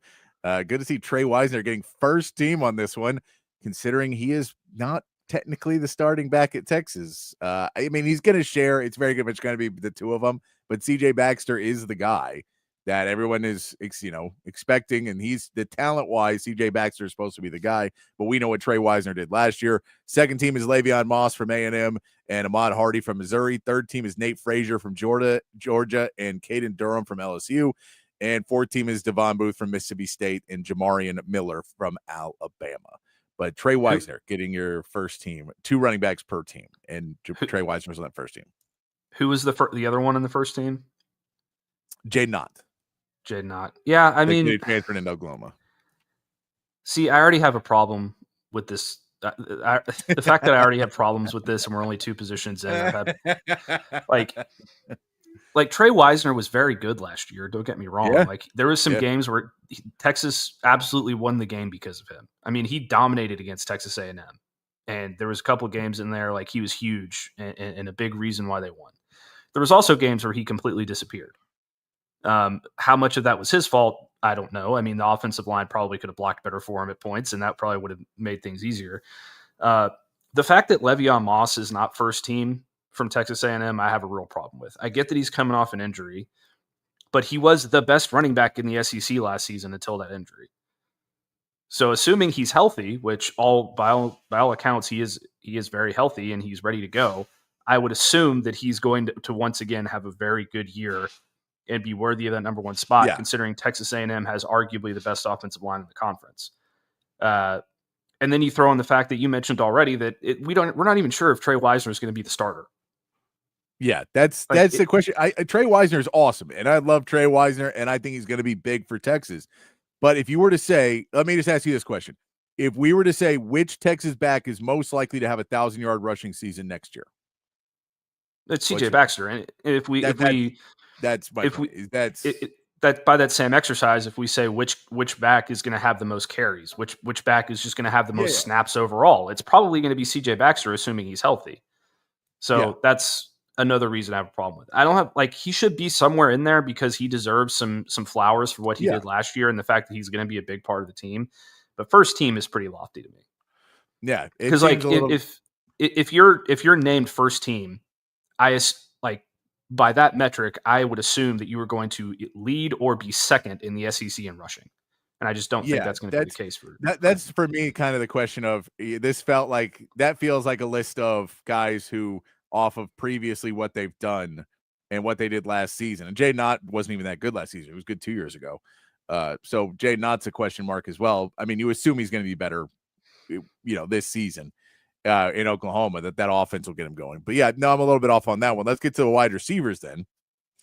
3 wide receivers on each team. Ryan Williams, no big surprise. Go ahead. You were saying? Yeah, I was just going to say I assume that one of them is Ryan Williams. Ryan Williams is first one. Cam Coleman from Auburn and Aaron Anderson from LSU are your first team.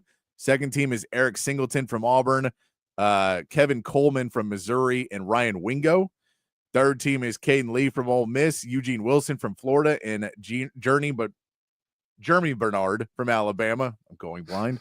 14 wide receivers are Deion Burke from Oklahoma, KC Conception from A&M, and Zachariah Branch from Georgia. I don't have a huge problem with any of those. I mean, I think that if you redo this list at mid-season, I think it's probably going to change a little bit. I would expect Zachariah Branch to be a little bit higher. I would expect KC Concepcion to be a little bit higher because he is going to be the number 1 receiver for Texas A&M without question. I would be shocked if the Missouri kid isn't better, and I would be shocked if Ryan Wingo doesn't end the first in the season on the first or second team. But I mean, it's a lot harder to project receivers because it has so much to do with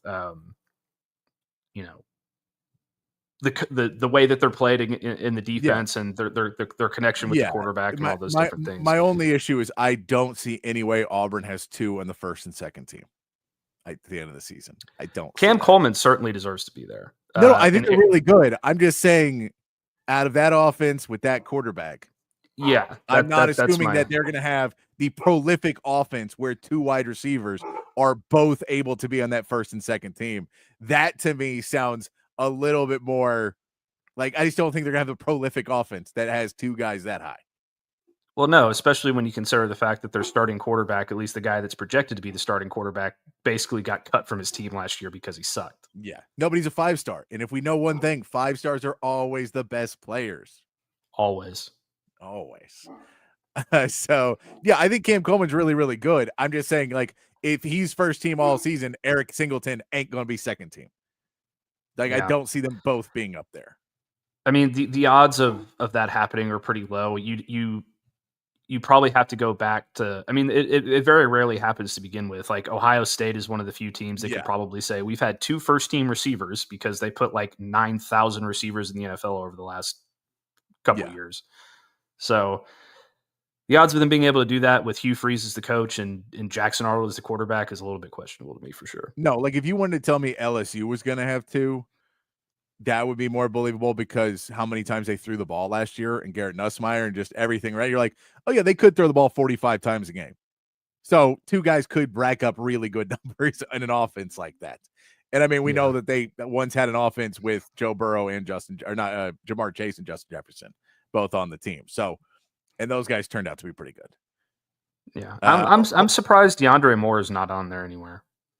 Yeah, I mean, even by when you get to the fourth team, you could think he could be on there, but I think they were trying to stick some more teams on there probably because the fourth team is all teams that are not on there in Oklahoma, A&M, and Georgia. So they may have been trying to stick some other teams in there.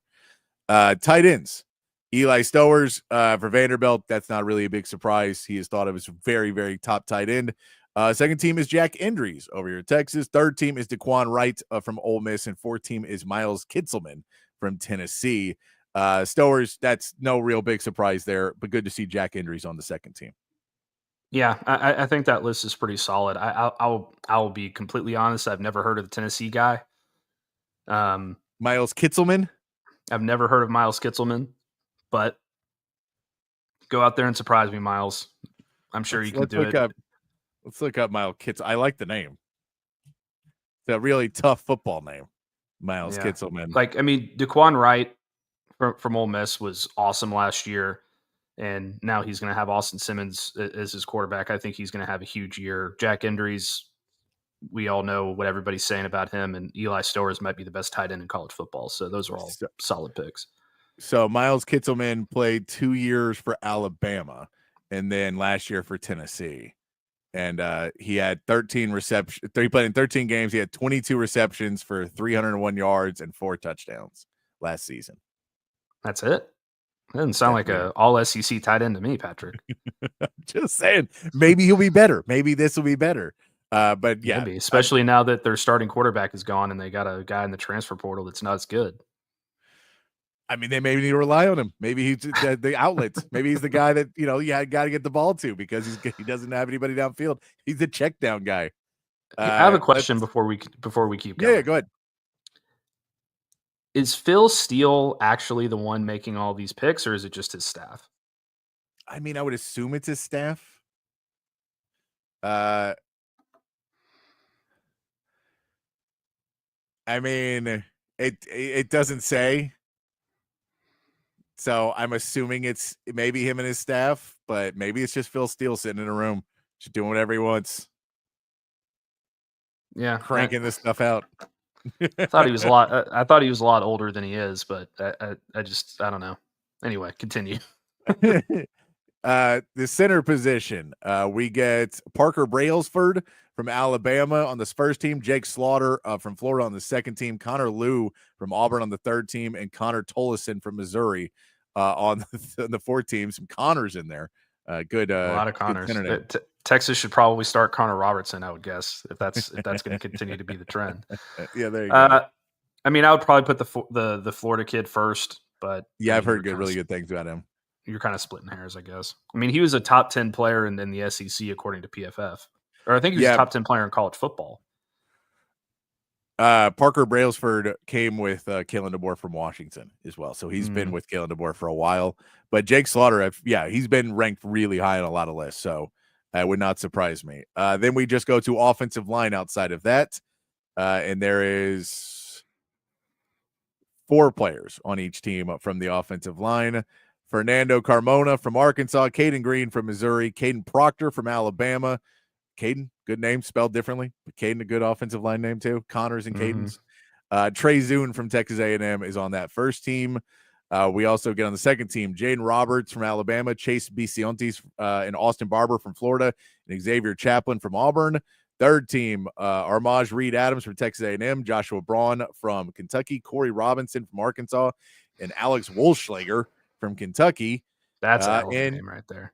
Your fourth team is DJ Campbell from Texas, Jeremiah Wright from Auburn, Lance Hurd from Tennessee, and Ernest Green from Georgia. I mean, that's 16 guys. I don't know that I have the RPMs in my brain to go through 16 guys and where they should be placed off the top of my head. I do know that Armaj Reed Adams should probably be first team because I think he's the best interior offensive lineman in the country. What about DJ Campbell? Fourth team for DJ Campbell? DJ Campbell, I think that's a good spot for him because he's been inconsistent the last 2 years, and this is kind of his prove-it year. Like, he was the number 1 rated offensive lineman in the country coming out of high school, and he's been kind of up and down throughout his career. He's had some really good games. He's had some really, not so good games, just very inconsistent. So if he puts it all together this year, then he'll find himself higher on the list. But I think that's probably the right spot for him. Yeah, I think it says, too, he favored experience on the offensive line. So a big reason why more Texas players are not on it. If you're favoring experience, that would be the case. I bet by the end of the season, Trevor Goosby's somewhere in there. Yeah, also Georgia only has 1 guy on this team as well. So on the offensive line team, it just tells you if you have a team that consistently produces NFL talent and guys are constantly going out, then it's going to be a little bit harder to keep your guys with experience. Let's go over to the defense. Can you guess who the first name on the defensive line is? Colin Simmons. That is correct. Colin Simmons is your first name. Kristen Miller from Georgia, Caleb Banks from Florida, and Dylan Stewart from South Carolina are your first team. Once again, 4 people named on this defensive line. We'll also see second team is Mason Thomas from Oklahoma, Tim Keenan from Alabama, Cameron Ball from Arkansas, and Trey Moore from Texas. Makes your second team defensive line, even though he's now technically listed as a linebacker. Third team defensive line is Tyreek Sapp from Florida, Bryson Eason from Tennessee, Albert Regis from Texas A&M, Keldrick Falk from Auburn. Your fourth team is Joshua Josephs from Tennessee, Chris McKellen from Missouri, Grayson Halton from Oklahoma, and Cassius Howell from Texas A&M. That is a lot of names for you right there. Texas has 2 there. Colin Simmons on the first, and Trey Moore, who I really, really like. I know he's listed as a linebacker. I assume he's going to play some D-line, though, some next year as well.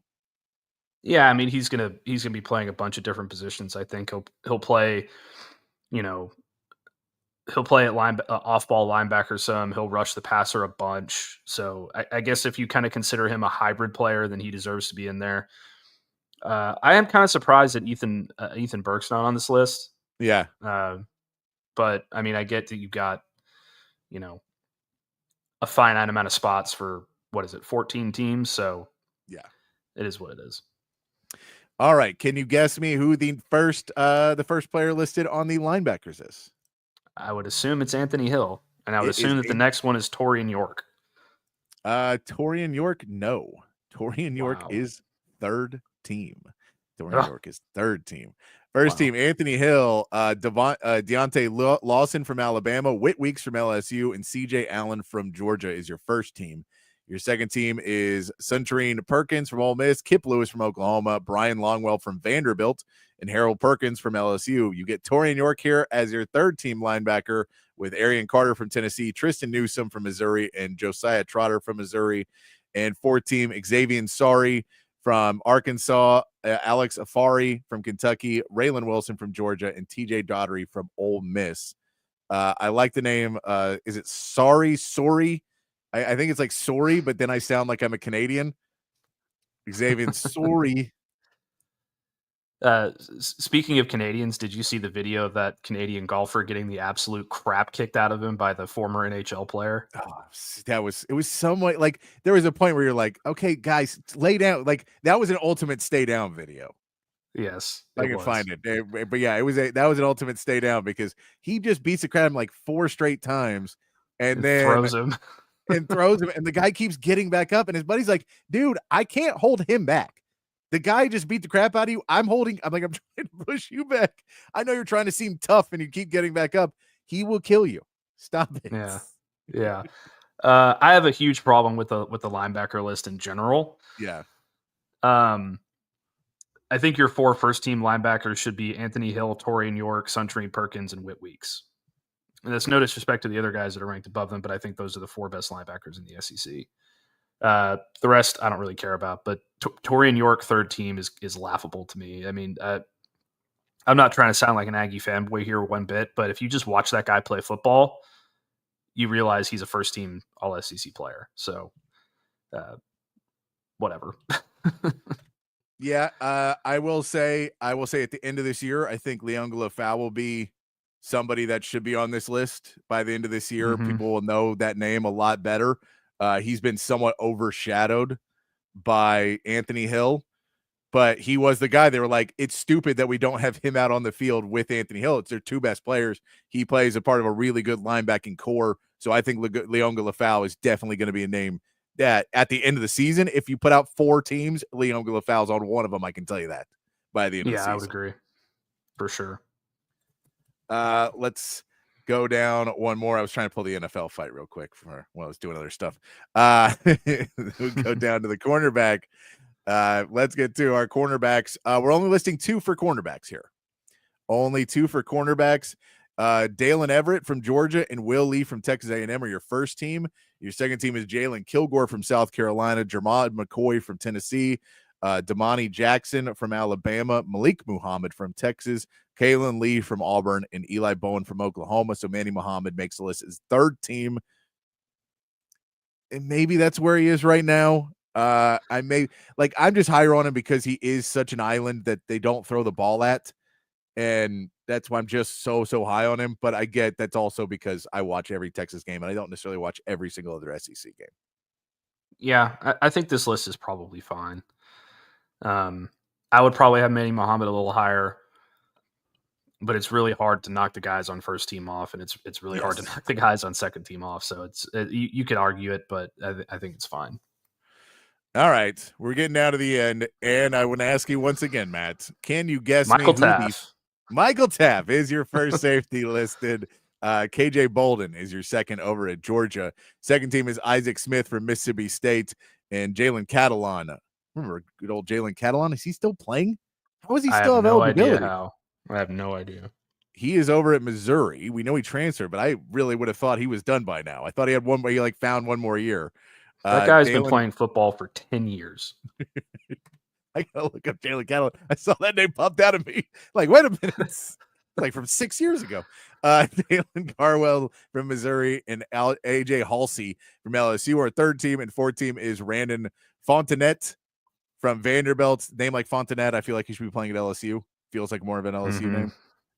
And Keon Saab from Alabama is your fourth team safeties right there.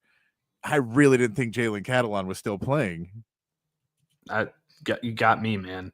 This is like his third or fourth different team now, I want to say. Because he was at Arkansas and then he went to Texas. I want to say there was another stop in between. 24. He's 24 years old. Let's look up his stats. Let's see if we can see his stats real quick.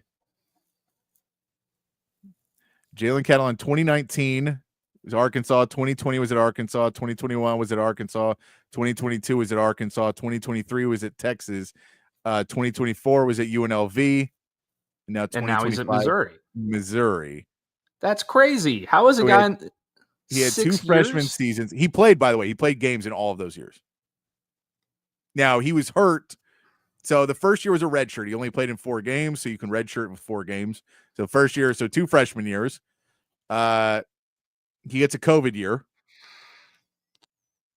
And then he has an injury year his junior year. He got an injury year because he only played in one game. So that's still, I don't know. He maybe got 2 injury years. Jaylen Catalon playing his 7th year of college football. We got to stop this, man. This is I really insane. had no idea Jaylen Catalon was still around. Jaylen Catalon, I like the guy.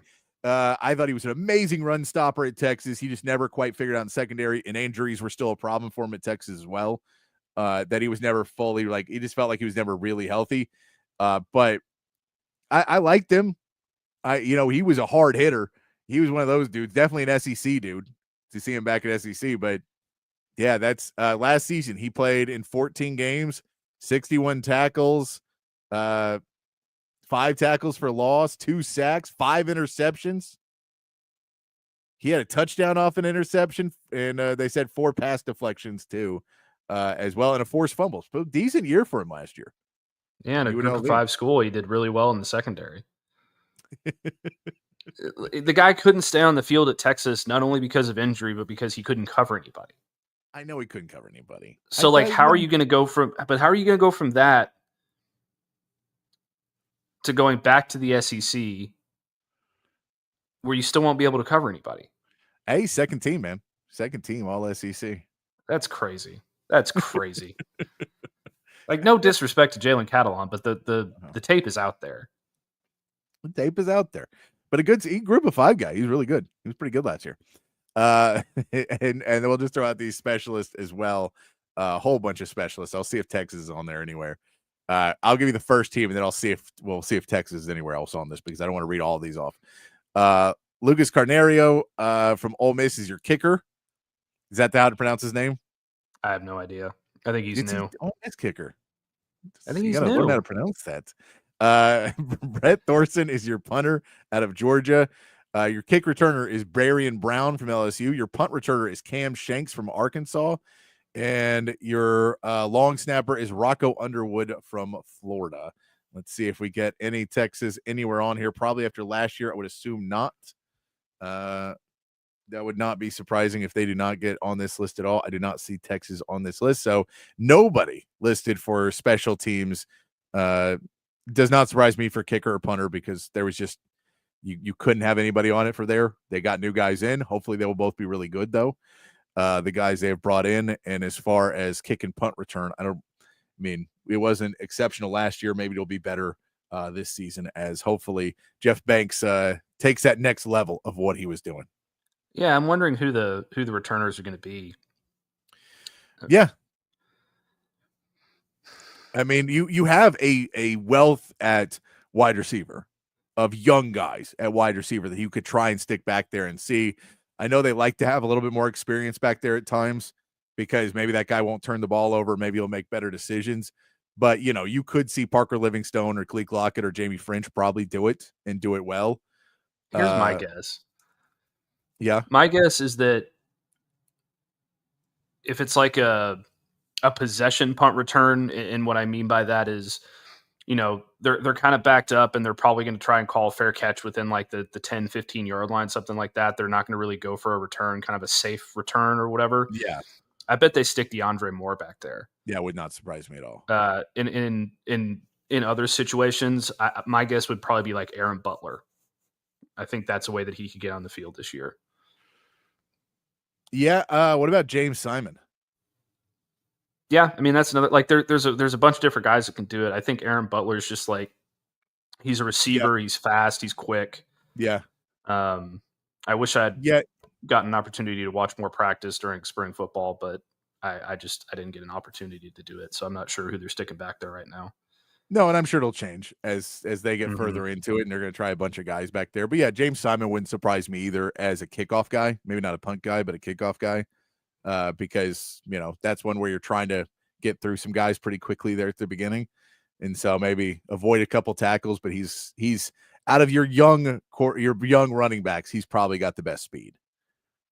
Yeah, so maybe I would go with that. But yeah, and it could be a defender. Who the hell knows? After at the end of the day, you've got some good young athletes coming in every year. So we'll see as they get in. And you know who's a really good returner in high school? Who's that? Jonah Williams. That's true. Yeah, he's a big dude too.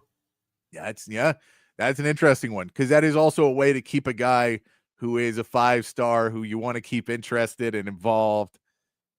You know, that's a way to keep him involved a little bit more, even if he's not maybe backup returner, but maybe keep him and have him rush through, you know, get some returns and some punt returns, some kick returns, and maybe have him do something special out there where, you know, that safety rotation, there's a lot of guys. So we don't know how much he'll play. If he's, look, reality is you'd love him to just break into the rotation and already be a dude on defense too, because that means that's how you get Colin Simmons and Anthony Hills. But that could be a way. Definitely, that could be a way to find a way to get him on the field and keep him in the game, because it definitely felt like watching him in baseball. You want to see that guy on the field, and he wants to be on the field. Mm-hmm. There's your Phil Steele's all SEC teams. Ford has a lot of names that are out there. Maybe some Texas names got left off in certain places. Maybe you could put another guy on that offensive line, but they're just so untested, it's hard to know for the offensive line. So I get why they wouldn't be on there. I think DeAndre Moore could have been on that list. I think Logan Lafau could have been on that list. Kobe Black, you just don't know well enough. So I get most of these. I understand why they wouldn't be on the list, because you just don't really know what they're going to be. You could take a stab in the dark, but they're not. You don't know if they're going to be that next level guy. And Ethan Burke, another name, could be thrown in. Yeah, I'm just looking forward to filling out my my ballot during SEC Media Days.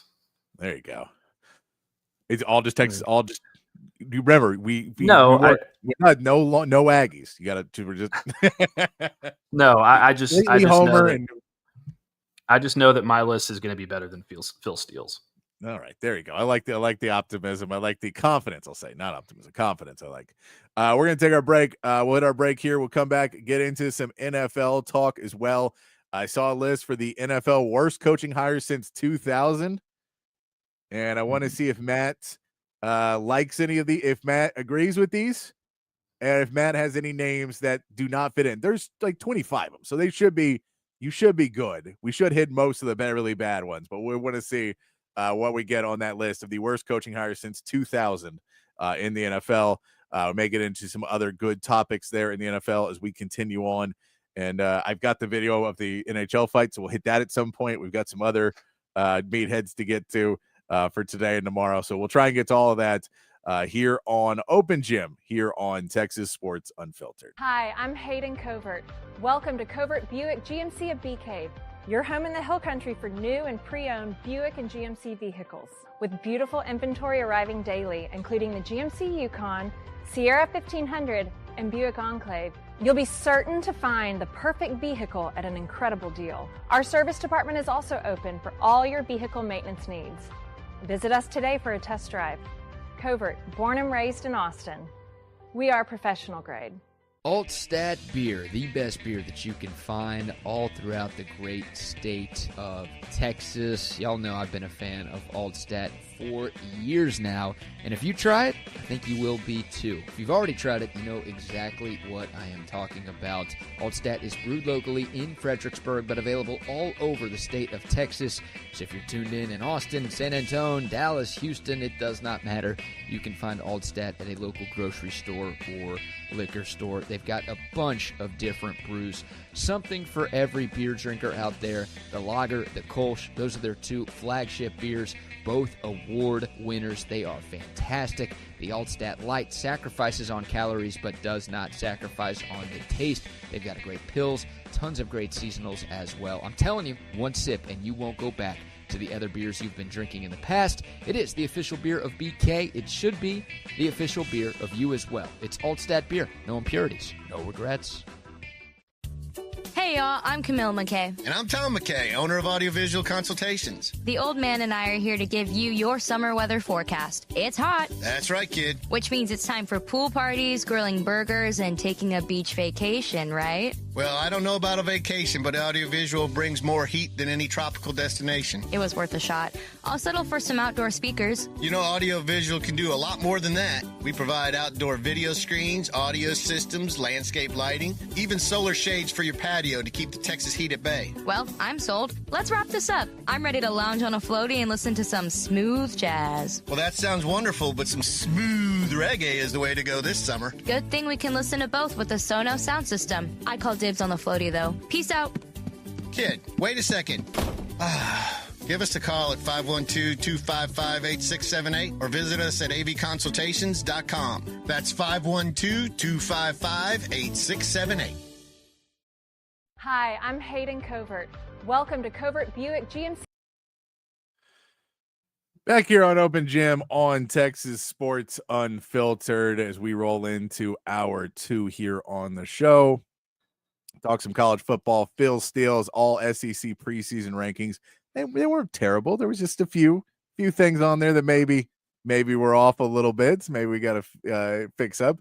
But I did see this list come up of CBS Sports put out the top 25 worst NFL coaching hires from this century. And let's go down the list, starting at number 25 with a kind of cheat one here, Matt, as we get into hour 2. By the way, my name is Patrick Davis. Along with me, as always, is Matt Galatzan from Texas Longhorns on SI. If you want to join the conversation, feel free in the chat right there on the YouTubes or Facebook or Twitch or X, and we'll we try and listen to all of you and let you guys be a third member of Open Gym. And if you're just listening on the app, which we appreciate you listening on the app, you can hit us up on the Coda text line 512-222-9328 is where you can hit us up there. But Matt, let's get into it with number 25 on this list. It is the Browns, just kind of the Browns in general. Romeo Crennel, Eric Mangini, Pat Shurmur, Rob Chudzinski, and Mike Pettine all are part of that Browns run of terrible coaches that they had. None of them worked out. It was all the dysfunction for the Browns. So the Browns as a whole come in at 25, just kind of throwing all these names in there. Yeah, I mean, that fits. They're the worst franchise in the NFL. And they have not made a good head coaching hire in quite some time. I mean, Stefanski has done his best, but it's been a really long time since they've had a coach that they could really hang their hat on. And that's, after a certain amount of time, you kind of got to look yourself in the mirror and be like, maybe we should do things a little bit differently, Number 24 is Nick Saban. He was 15-17 with the Dolphins. It was not just it feels like the effects of all of this are the bigger issue. The fact that he, ends up being the greatest coach in college football history because this is so disastrous. All the stories of the things that hopefully he learned to be a little bit better about there's just some disastrous stories, which basically every college coach that goes to the NFL, there's these stories of them trying to toughen up their players. And you're like, it doesn't work that way, man. The ship has sailed. These guys are going to be what they're going to be. They're 25, 26 years old. They are not young minds that you are going to mold anymore. So you need to treat them somewhat differently. And Nick Saban did not know that. It was a mess. He will always say he wanted Drew Brees, and he was all in on Drew Brees, but the medical staff vetoed him and said to not get him. And that is his excuse of why they were never that good. But I think we know Nick Saban just not cut out for the NFL game. I don't know, man. I think that Drew Brees thing is a pretty big deal. It is. I think if you give him Drew Brees, and then that whole thing goes a little bit differently, and then maybe we don't even have the Alabama dynasty. Because I think he probably sticks around Miami for a little while longer. But regardless, I do agree with you. I think he tried to take his college way of thinking into the NFL, and it didn't work out too well for him. We're never going to find out what that team would have been like with a healthy Drew Brees, but it could have been something. You never know.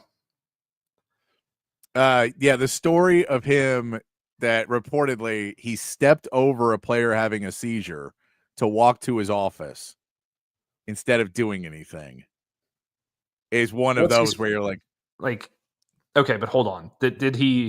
Was the medical staff on their way already? No, like the report was that everyone's like, oh my God, this guy. And he was like, he got upset that he was being interrupted and walked over, like stepped over him to walk to be like, deal with this, and just walked out. That was the report. And so now it's being told afterwards. So it's all alleged, and we don't know how much that's true or not. But yeah, there was multiple. It's kind of, well, I'm sure we'll get to it. But there's these stories, these college guys that come in and they're like, I don't deal with BS. So if you have BS, you're gone. Except these guys are getting paid more than the coaches, so you can't act that way. You can't go up to a guy who makes 3 times as much money as you and be like, you can't talk to me the way you go. Yeah, I can. You'll be gone before I am. We're good. And I think he just never quite got that in pro. And once he gets to college, then he was able to do it, and he was a great coach because he's a great coach. It's just that, it's a big difference between college and pro and dealing with the people. But yeah, that was one of the bigger stories that I remember hearing about him, that he had that. Number 23. I don't know if I like this one on this list as much. Number 23 is David Culley from the Texans. He was 4-13. Yeah, he was really bad, but he was supposed to be. They hired him to tank. They hired a position coach who'd never even been a coordinator to tank. So I don't know. It's hard to put him on that list because he was like, no, the goal was to do it. What was weird is he won too many games. He had 4 wins. He wasn't supposed to get 4 wins. Yeah, it feels like he was it feels like he was a sacrificial lamb. Yes. So anytime a guy is hired under that sort of circumstance, it's really hard to hold it against him. He certainly wasn't a great head coach, but that roster was awful. Yeah. And again, he was supposed to lose. The big problem people had, the reason he got fired after 1 year was because he won too much, because they were going to try and tank for 2 years, which they did again the next year, but they didn't get the number 1 pick, and they wanted the number 1 pick and they didn't get it. So then the next year, what do you go out and do? You hire Lovie Smith, who's number 22 on this list. And he went 3-13-1 for the Texans for Lovie Smith. And the Lovie one, though, is the funniest, because the reason why he falls on this list to me for reality was because they hired him to tank, and he won the last game of the year. He won the last game of the year in overtime. He went in and won it. And because he won that, the Texans got the number 2 pick instead of the number 1. But who did they pick? No, I get that. The ripples are bigger than that, because Chicago traded that pick to Carolina. So Chicago had the number 1 pick overall. They trade that to Carolina, get all these picks that turn into Caleb Williams. And now Bryce Young's starting to look like maybe he wasn't as big of a failure. And maybe Dave Arandis is going to get him a little bit closer where he needs to be. But it was originally, you were like, wait, so he also helped out the Bears, which is his former team that he did, while hurting the Texans, because basically he was told that he was going to be fired at the end of the year before the last game of the season. And so it was like, screw it. If y'all ain't going to keep me around for the rebuild, y'all just wanted me to lose games, I'm out. I'm done. We're winning. I get it, but I thought I was going to be here for the rebuild. I can see that. I can see that pregame speech now from Lovie Smith. He's like, look, these guys suck. They've been stacking the deck against us for the last 2 years. They want the number 1 pick. I get some of you guys are going to be back next year, but let's just go out and take it to the man. Yeah. And that's exactly what they did. And they ended up with CJ Stroud, so it was fine. But imagine if they ended up with, literally anybody else. Yeah. No, I mean, well, and 2, you had the pick that you were able to go get Will Anderson in that draft too. So they went out and got CJ Stroud and Will Anderson, which is still just a crazy move, but that was the big move there. Number 21 on this list, Matt. I want to get his record was 15-33 and saw the end of the era. Dave Campo for the Cowboys. That was a bad one, man. Yeah. Yeah, I mean, that was a little before my developed sports brain kicked in. The thing I remember the most about those years is Quincy Carter and Troy Hambrick and guys like that who were just not good football players, who were the best players on the Cowboys at the time. It was them and Antonio Bryant. Antonio Bryant was the superstar of the Cowboys offense at that point. That's how bad it was back then. I don't like to put a whole lot of that on Dave Campo. I don't think he was a good coach by any stretch of the imagination. I just feel like that was really, really bad mismanagement by Jerry and the rest of the the rest of the front office. Like and then you go out and you get, I believe Bill Parcells was after that. Yeah, I think so. Yeah. And then that didn't work out as well as they had hoped. Well, that one, and that one fell into I want to buy the groceries, and Jerry Jones like, no, you don't have control. I'm not letting you pick your players, and that kind of ended the whole relationship. It went south pretty quickly once Jerry Jones said, you don't have player control, so you need to fall in line. Bill Parcells like, no, don't fall in line. Speaking of Bill Parcells, my favorite quote, and this is kind of, I don't know that he actually said this, but I heard that he said this, so I'm just kind of rolling with it. My favorite quote from Bill Parcells was about Troy Hambrick. And he basically said, I love this guy. When you need 3 yards, the guy gets you 3 yards. When you need 6 yards, the guy gets you 3 yards. I like it. Number 20 on this list is Steve Spurrier, another college coach in there, 12-20 over at Washington. We know that he's been crazy now. Yeah, he's trying to defend himself on Arch Manning picks. Maybe he was crazy then too. Maybe he was crazy then too. But yeah, he went into he had said after the gig he had hoped that the Washington gig would help him retire to the beach and play golf.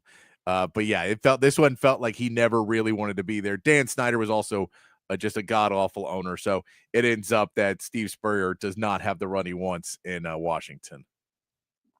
Yeah, I mean, that franchise was worse run than very many in the NFL at that point, all the way up until their recent sale and then the hiring of Dan Quinn and the drafting of Jaden Daniels. So that place was a cesspool of just bad management and deception and all of these different things. And, Steve Spurrier, I don't know. Like, I feel like he probably was cut from the same cloth of Nick Saban, and that he probably thought he could walk into Washington and just do things his way, coming from the college game to the pro game. And it just didn't work out very well for him. But you weren't going to find a successful head coach for a long period of time in Washington at any point over the last 25 years until Dan Quinn.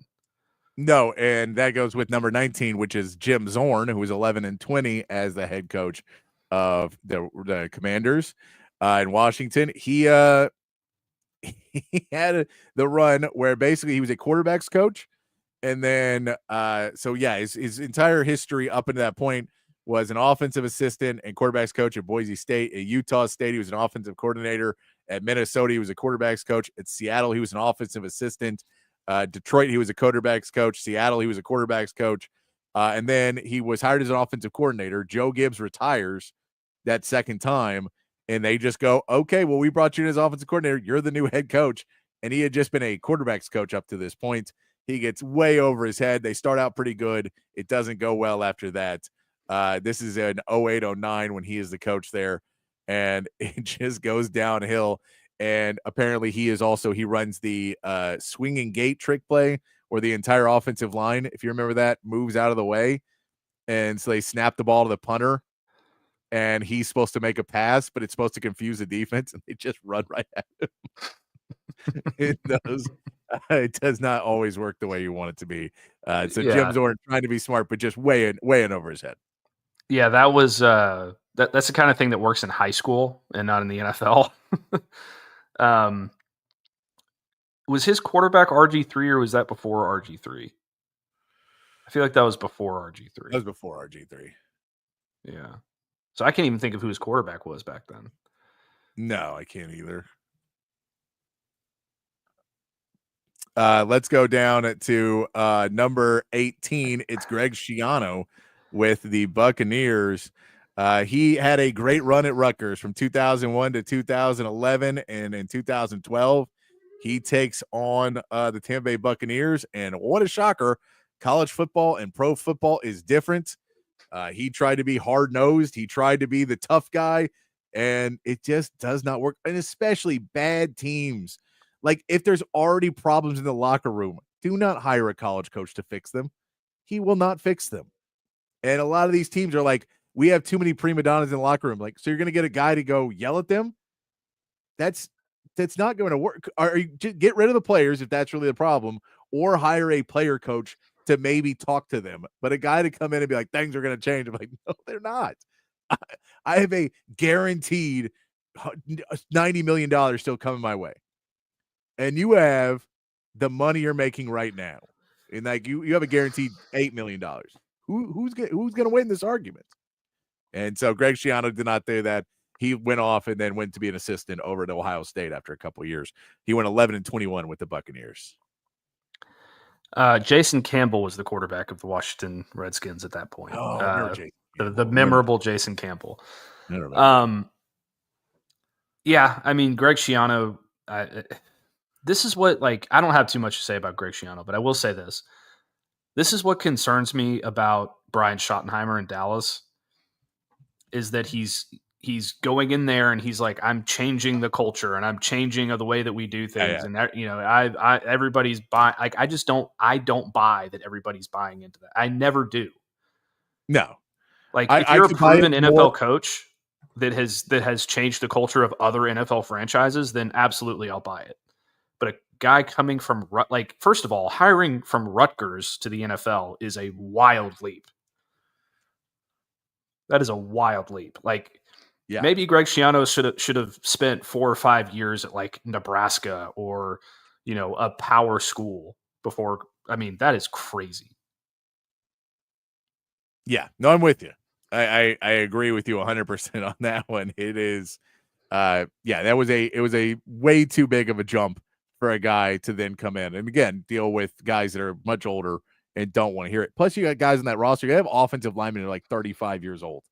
Those guys are not going to be fanned of being talked to like they're 18, 19 years old. Like, man, I'm a grown man. I've got kids. Like, I've got all this. I don't care. Wait, like, stop. All right. Our next one on this list is the good old Joe Judge with the Giants, 10-23. This is the first one we see on this list of the faded Bill Belichick coaching tree. That was just garbage. And he was a special teams coordinator for the Patriots, and then gets hired from that to be the head coach of the New York Giants. And he was never ready for it. He immediately got mad when things didn't go his way, and it never really, really worked out for him. Now, he did have Daniel Jones, but Joe Judge definitely falls into the Bill Belichick coaching tree, which is take the job, be overwhelmed, and then immediately blame everybody else. Guess where Joe Judge does it, but the coaching tree does it. Without looking at your notes or cheating, Patrick. Yes. Where do you think Joe Judge is right now? I already looked. I know where he's at. I know. Come on, man. He's an analyst. He's an analyst for Ole Miss. I know where he's at. He is over at Ole Miss right now but he's an analyst. He's not even coaching. Yeah, I mean, this was really. It felt like this was really the start of the downfall for the Giants. Like, they were already kind of petering there, and then they hired Joe Judge, and it's been an uphill climb ever since. So, really, really bad hire. And then he gets to go back to the Patriots for a couple years because they just love recycling their failed former head coaches into assistants. They love it. Number 16 on this list is Dennis Allen. He's just been fired again. He was 8-28 for the Raiders, though. Really bad tenure for Dennis Allen with the Raiders.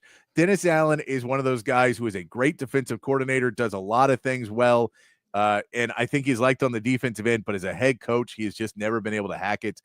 He doesn't come across as a head coach, and I know that's kind of I don't know, it seems mean to say, but we know when he was with the Raiders, he didn't seem like a head coach. He seemed like a coordinator. I mean, he really seems like a position coach, but then you're like, well, I know that he's a good coordinator, but then on the Saints as well, you just look at him and you're like, no, Sean Payton was a dude. You're not Sean Payton. You are not close to being Sean Payton. And he has just had 2 really bad tenures now as a head coach. Well, I don't think that's necessarily a mean thing to say. I think that's probably indicative of the problem. Like, I think to be a head coach in the NFL, you have to carry a certain weight and you have to have a certain kind of personality and a certain kind of gravitas surrounding you and command respect. maybe he just doesn't. He never had the personality to do those kinds of things. Like I'm sure that his players that played for him defensively loved him, but I don't know that he was the kind of personality that could command an entire locker room. And I mean, the Saints, they've screwed themselves cap wise. The Raiders have been in a hole for a while until hiring Pete Carroll. Hopefully it turns around. Like, just seems like it doesn't really work out no matter where this guy goes.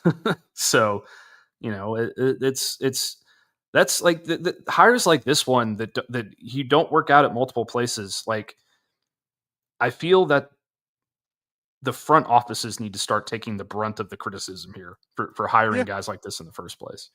Well, so number 15 kind of falls into that as well, because he is doing killer as a defensive coordinator right now. And Dennis Allen would love to get that same recognition of that with the Bears when he takes over as a defensive coordinator now for the Bears.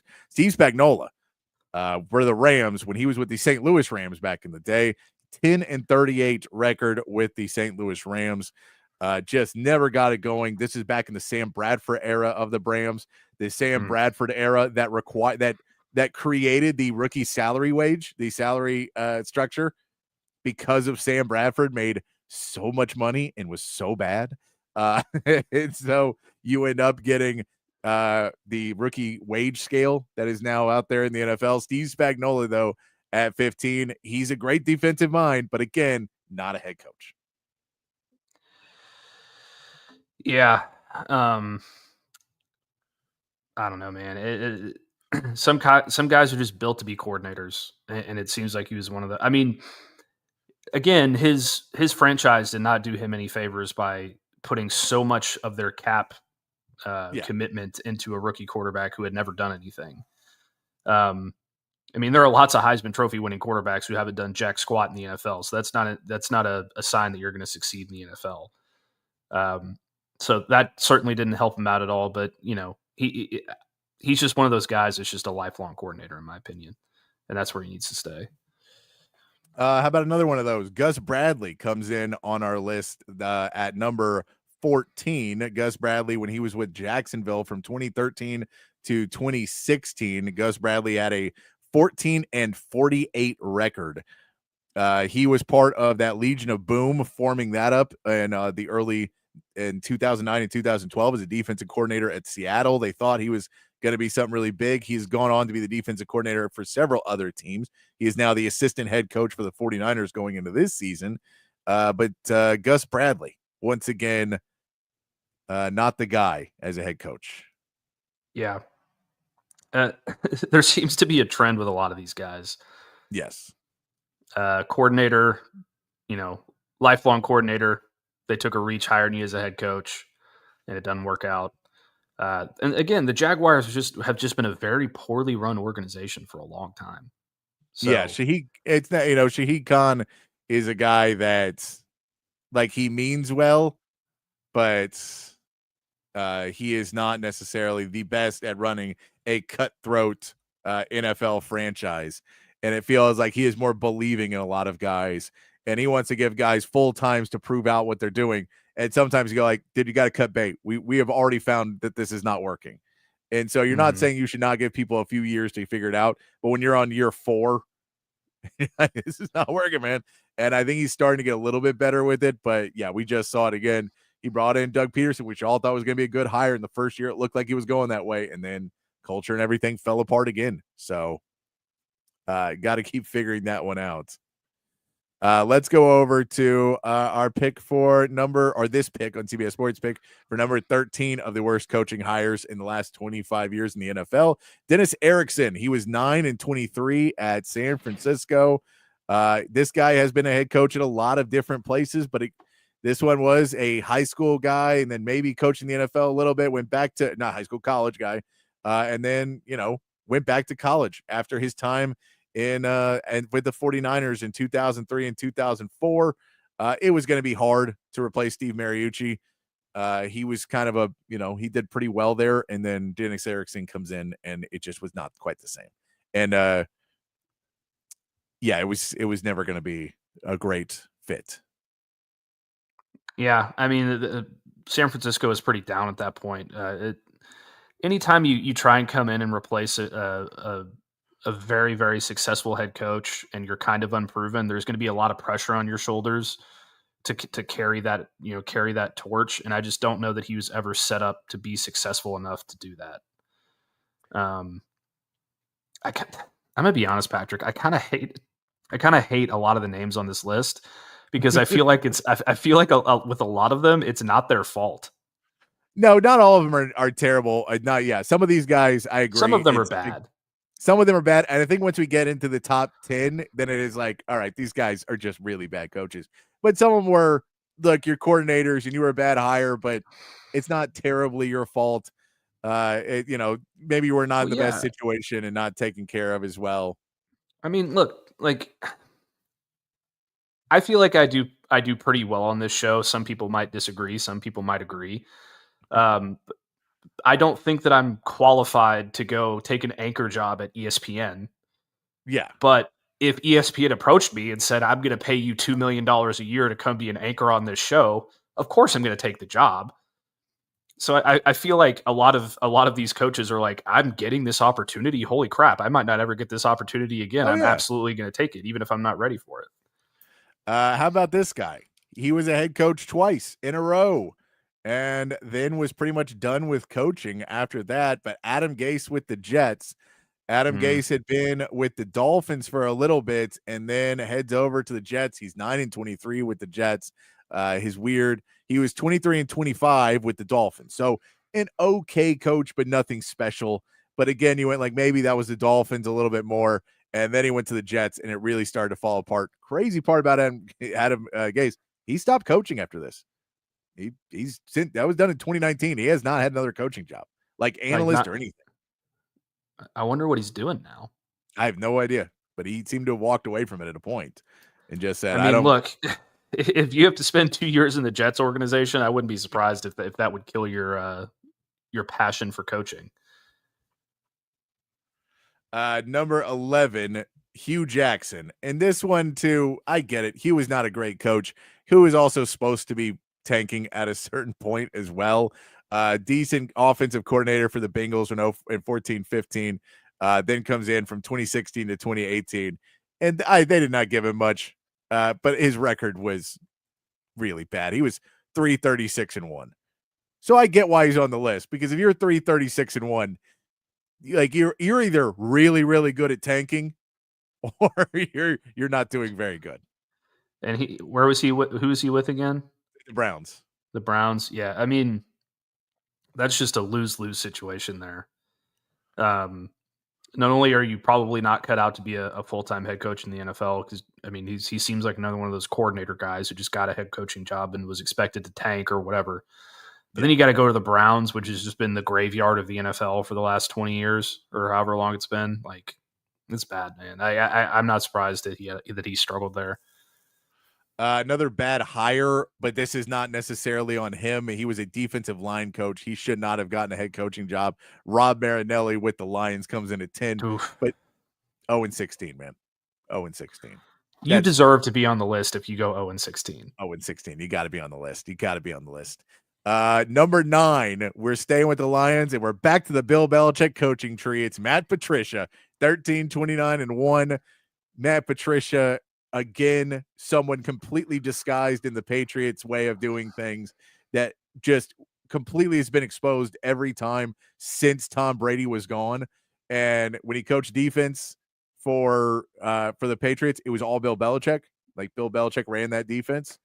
And then when they tried to do the experiment and have him doing offense for the Patriots, it was god awful as well. Like, just nothing ever worked out for Matt Patricia post being the defensive guy for Bill Belichick. You know what's really interesting about this name, Patrick?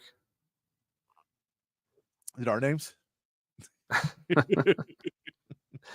He is the defensive coordinator of the Ohio State Buckeyes this season. He is. That is true.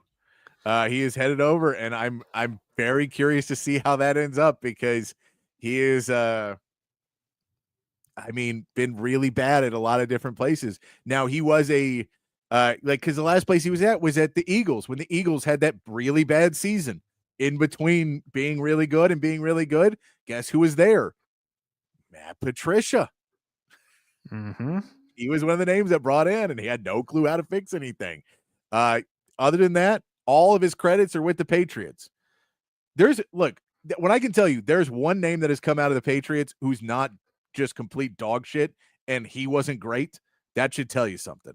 That Bill O'Brien is your bell cow best coach to come out of the Bill Belichick coaching tree should tell you something. What about the guy that's at Tennessee now? Or not Tennessee, the head coach of New England now. He was at Tennessee. Mike Vrabel? Mike Vrabel. Mike Vrabel didn't coach with him. He played for him. Oh, that's right. Yeah. Okay. Played for him. Didn't coach with him. So you could put him in the coaching tree of he played there, but he never coached. He did not make his name from coaching under Bill Belichick. Yeah. Okay. He made his name as a player and then went and coached somewhere else and understood how to be an actual coach. Okay. Yeah. Yeah. Bill O'Brien being the sort of the name that comes from the Bill. I mean, technically, technically, you could say Nick Saban. Okay, the Bill Belichick Patriots coaching tree. We forgot to specify it. Out of Patriots coaching tree, yes. Out of the one of the biggest dynasties in NFL history that normally spawns all of these coaches across, and it did spawn coaches. For them to be as bad as they are is saying something. Yeah. And you know what? Also, this is totally unrelated to the Patriots, but the Redskins had a coaching staff at one point under Mike Shanahan that had Kyle Shanahan, Sean McVay, and the Mike guy McDowell? at Mike McDaniel. Mike McDaniel, yeah. all on that offensive staff, and they were awful. Yeah, and all those coaches are a lot of those guys coach for the Texans. Because Kyle Shanahan went to the Texans and they let them all go. And you're like, why would you hire this guy? Come on. It's much better. Yeah. No, I am hoping that opening day, this defense is a steaming pile of garbage because of Matt Patricia for Ohio State. And it's like 50-50 that it could happen. It really is. It could be like, well, we put up like 35 points on Texas. You're like, well, how did that happen? You're like, well, they only took 3 plays to score every time. Like they started taking knees because we couldn't do anything. That's how bad our defense was. Number 8 on this list is Art Shell. He was 2-14 with the Raiders. You want to say Art Shell, like this guy again feels like not a great hire. Like more on the team for making a bad hire. Maybe as well with Marty Morningweg with the Lions, who's number 7 at 5-27. Both those guys, maybe more of the not great coaching hires, but you should have known. Like, what were you expecting out of these guys?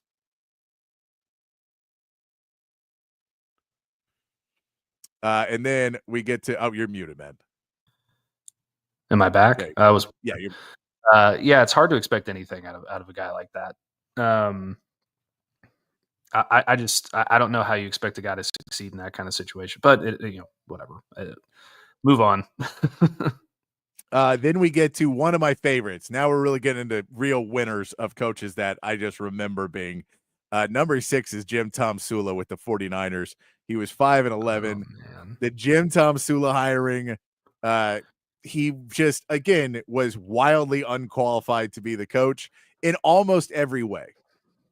In almost every way, he was wildly unqualified to be the head coach. He was the defensive line coach for the 49ers, and then they hire him as the interim coach, and then they're like, cool, you're just a head coach now, man. You are the head coach. From the defensive line coach of the 49ers for 7 years, did well as a defensive line coach, totally. That feels where he's at. And then you see his press conferences and the way he talked and everything else. You're like, oh, no way. This guy is not going to get respect in the locker room. There's no way. He's going to have to be such a great mind to do it. He went after that, and he was a defensive line coach again. Currently, he is a head coach, though. We're at. Any guesses in what league he is a head coach? The XFL. No. He is the Arena Football League. European League of Football. He is a coach of the Rhine Fire. Wow. If you remember, they were part of NFL Europe back in the day, and now they're part of the European League of Football. He is a head coach of the Rhine Fire. That's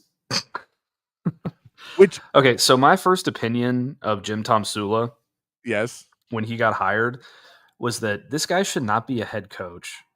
This guy should be managing a pizzeria in New York. Like, he looked like he was like a money laundering, like his pizza restaurant was a money laundering front or something. He just never struck me as a football coach. I just like and okay, here's my thing. Like, I have a big problem with interim coaches becoming the full-time head coach. I think there's a few times it works, but a lot of times it doesn't. But for every Marcus Freeman at Notre Dame, and he wasn't even really a interim coach. He just kind of got hired from because within. Brian Kelly didn't lose in, Or like, Ed Orgeron had that national championship at LSU. For every one of those that you get like 8 or 9 other guys that just completely tank. Well, so that's the thing is interim coach normally is from a guy getting fired. So most of the time it is fired. And so if it's fired, the only good ones that have fired are, well, it was a scandal. So the team was really good and everything was going well. And this guy then, slept with the secretary. So we had to let him go. And now he can be, this guy can come up and maybe be a decent coach. But if you're like, hey, this whole team is garbage, let's not hire anybody else, then it usually doesn't work out.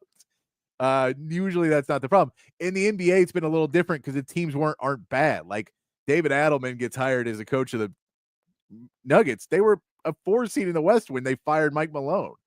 So it's not like the team was bad when they fired their coach. They just had issues with their coach. So that changes a little bit there. By the way, the Ryan Fire won the 2023 and 2024 ELF championship.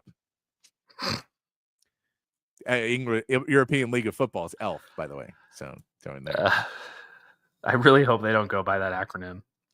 Can you imagine Jim Tomsula coaching in talking to the press in Dusseldorf? I bet he doesn't do a whole lot of it. I bet they have a coordinator go up and do all those things. You think they have 2 translators for him? They have Jim Tomsula to English and then that translator to the German guy, and then probably yes. Number 5, Nathaniel Hackett for the Broncos, 4-11.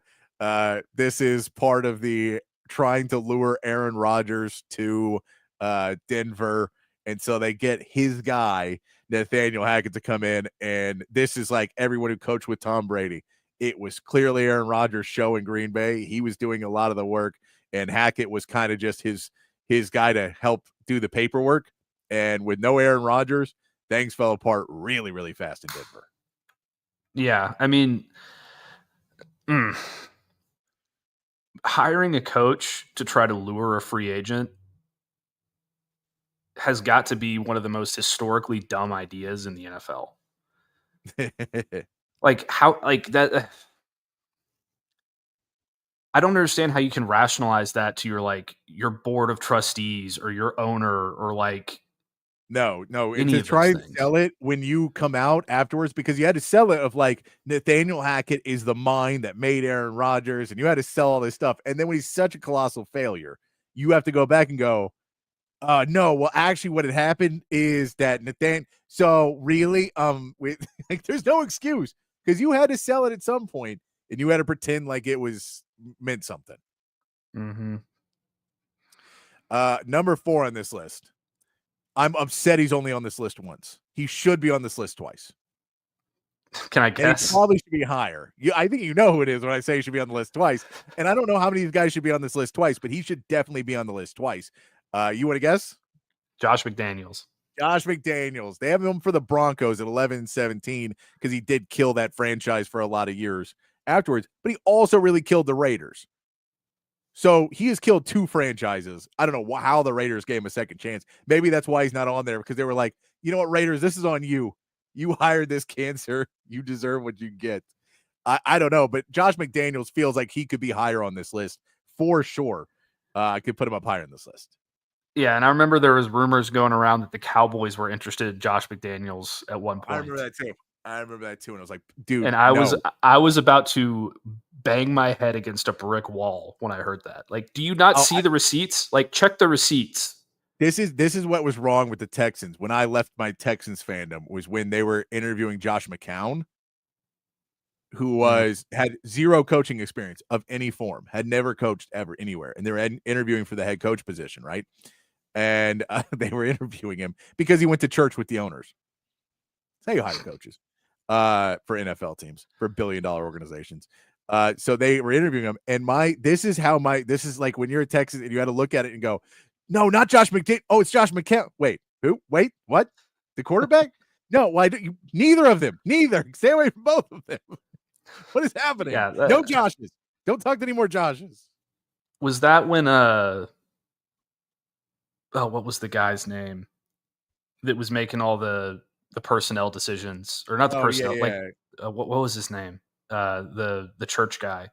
I can't remember. I try to block it out of my memory, and I've talked so much trash about this guy too, and I always forget his name. It's not Nick Casario. Jack Easterby. Jack Easterby. That one. Yes. God, what a absolute mess. Still, my favorite Wikipedia. Well, we got to hurry this up. We get out of here. But Jack Easterby, I got to give you his Wikipedia, his job listings in Wikipedia are always my favorite. He was an operations intern for Jacksonville in 2004. He was a character coach for South Carolina, 2005 to 2010. For the Chiefs, from 2011 to 2012, he was a chaplain. For the Patriots, from 2013 to 2018, he was a character coach and team development.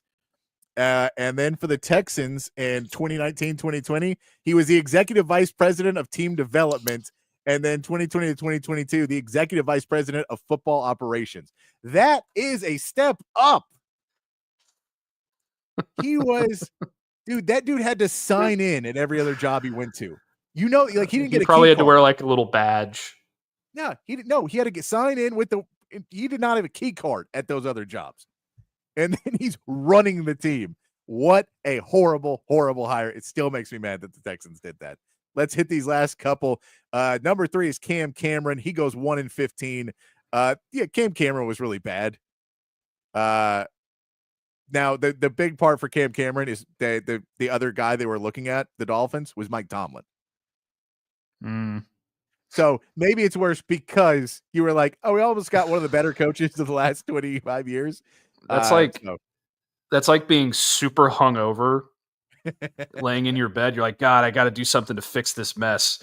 And I've got this big, cold, bottled electrolyte water next to me. And then I've got this big, warm glass of milk. And I reach for the milk. Milk is always a bad choice. That's always a bad idea. I thought you were going to say you wake up in the morning and you look over and there's a big old woman right next to you. And you're like, what happened? And she's like, oh, we got rid of that pretty one. I'm sorry. Giselle Bundchen, we kicked her out. You're like, no, wait a minute. I wanted to go with the other one. Number 2 is Bobby Petrino. Yeah, we know everything that Bobby Petrino had happened to him his time, and then writing the note when he said, I would never leave you guys, and then wrote them notes instead of confronting them up to face that he was going back to college. What a terrible person. And guess who number 1 is? There's only one answer. It's Urban Meyer. He kicked the kicker. I was waiting for Urban Meyer on this list. What an absolutely historically bad hire. In the fact that he was getting mentioned for the Texas head coaching job at one point. I don't think there was ever anything really behind that. But I will still firmly believe he put that rumor out there to get Tom Herman fired because Tom Herman talked trash about Ohio State and he went out and got him fired. Yeah. But there's also the reports of him getting a lap dance at a bar after a game while the team's already flying to their next destination or whatever. You remember all that stuff? Oh yeah. He had the girl in his lap that wasn't his wife. And he didn't get on the team plane. Yeah, it was everything about it. Yeah. And then he kicked the kicker, which is just a great line to always say. Oh, he kicked the kicker. All right, we got to take a break real quick. We'll come back and we will hit our meatheads of the day here on Open Gym here on Texas Sports Unfiltered. At Sleep Cycle Center, we can treat your sleep apnea in various ways. My story starts 15 years ago with the loss of my father to undiagnosed, untreated sleep apnea. And this is a very preventable disease, and treatment options are various. Millions of people across America have sleep apnea, and they fail to realize the early warning signs. Fatigue, daytime sleepiness, and snoring are the most common signs. We'll find the best solution using advanced technology, oral and epigenetic appliances, or CPAP. We offer weight loss, oral surgery, and laser treatments. Schedule your appointment today and get your sleep evaluation. If you're looking to remodel a kitchen, renovate your bathroom, or maybe add some new life to your outdoor space, reach out to our friends at McCall Custom Homes. They are custom home builders and renovators here in Central Texas, and they've been doing it in Central Texas for more than 40 years. It's a father-son team with a ton of experience, and all of that experience is here in the Austin area. So they know what it takes to turn an Austin area home into something truly, truly special. Right now, our friends at McCall Custom Homes are offering free estimates to TSU listeners so they can come out to your place, hear your vision, they can tell you what they can do, and then you can go from there. Don't just take my word for it. Check out their website, McCallCustomHomesATX.com. Look at the gallery of jobs they've done over the last 4 decades. And then when you're ready, again, reach out to them and they will come to you. McCallCustomHomesATX.com, or you can call or text Mike McCall directly at 512-633-9580. It's McCall Custom Homes. We build value into your home. Hi, everyone. This is Tom McKay, owner of Audiovisual Consultations. We've been serving and assisting customers in the Texas area I think I got this by now, old man. This is Camilla McKay, Audiovisual's social media and website manager. Our company has been helping you sit back and relax for the last 37 years. We come to you, and we're the kind of workers you want in your home. We give you all the advice at a great price, and we do a lot more than just audiovisual systems. We have employees capable of performing services like electrical contracting, heated floors, motorized shades. Am I forgetting anything, old man? Yeah, we do surveillance systems, controlled lighting systems, and landscape lighting, computer networks, multi-room audio systems, and of course, we install some really cool theaters. I had a feeling you were going to say that last one. Now, am I forgetting anything? Only this. Remember to hug your kids, laugh with strangers, and make love to whoever the hell you want. So give us a call at 512-255-8678. Or visit us online at avconsultations.com. That's 512-255-8678. All right, back here on Open Jam on Texas Sports Unfiltered as we get in to the end of the show. Why don't we wrap it up with some fun of our meatheads? And we talked about it earlier, so why don't we show the NHL fight, Matt? Because this is just quality stuff right here. This is a. You should get off the golf course. Yeah, we will, man. Go now. Like, pack up. Go now. Get in the car and go. I don't know what you're doing. You're not scaring anybody. NHL enforcer Nick Konarski, I believe is the name. And he is getting threatened by a guy much smaller. Hey, Froze him in the pond. You want another? You want one too? Came at me. I got it all on record. It's around the goal. I got it all on record, very Canadian. Hey, you want to fucking I love the bangs as he throws punches. I wouldn't keep going back, you fucking moron. Hey! Bang! Come on, man. Bang! I'm not trying to get in there. Just fuck me. Oh, I love it. The bangs as he throws the punches are the best. A lot of language in there, so apologies to the listeners. But that is one of my favorite videos of 2025, Patrick. Oh, man. And I'll tell you why. The bangs this of guy, the punches are the best. The bangs of the punches are iconic, for one thing. But the idea that this 6'4", 240-pound guy is standing across from you, and you're like, what, 5'10", maybe $180, $190, and you're just so hopped up on alcohol that you think you can fight anyone. Do you know the story behind this NHL guy, by the way, Patrick? No. He was in the league for like a couple years, played mostly, just as an enforcer. In like 2 or 3 years, he had 54 fights. That's all the guy did in the NFL or in the NHL. I wonder if he said bang in the NHL too. I'm sure he did. It seemed like it came naturally to him. Oh, yeah, I just love that the guy keeps getting up and everyone's like, it's the stay down. We get you. Look, we get you're tough enough. Just discretion's a better part of valor here, man. Walk away. And there's also something to be said for people who fight on the golf course regardless. Yes. Yes. Like if you're getting in a fight on the golf course, you are the definition of a meathead. Yes, and you should never be allowed on a golf course ever again. Also, I feel like getting into a golf cart wet, completely wet from being thrown into a pond and beaten up while still drunk, and then getting into a golf cart and having to ride somewhere, like ride off the course. That ride is so sad. There's anything sadder than that ride of just like, did it again, didn't I? Pure defeat. Pure defeat. All right, we got to get out of here. We'll get back tomorrow. Big day tomorrow. It's a Friday show. We'll hopefully have some fun. I hope you join us for it. We'll be back. So until then, be kind, be safe, keep your underwear clean, and we'll see you right back here tomorrow for more.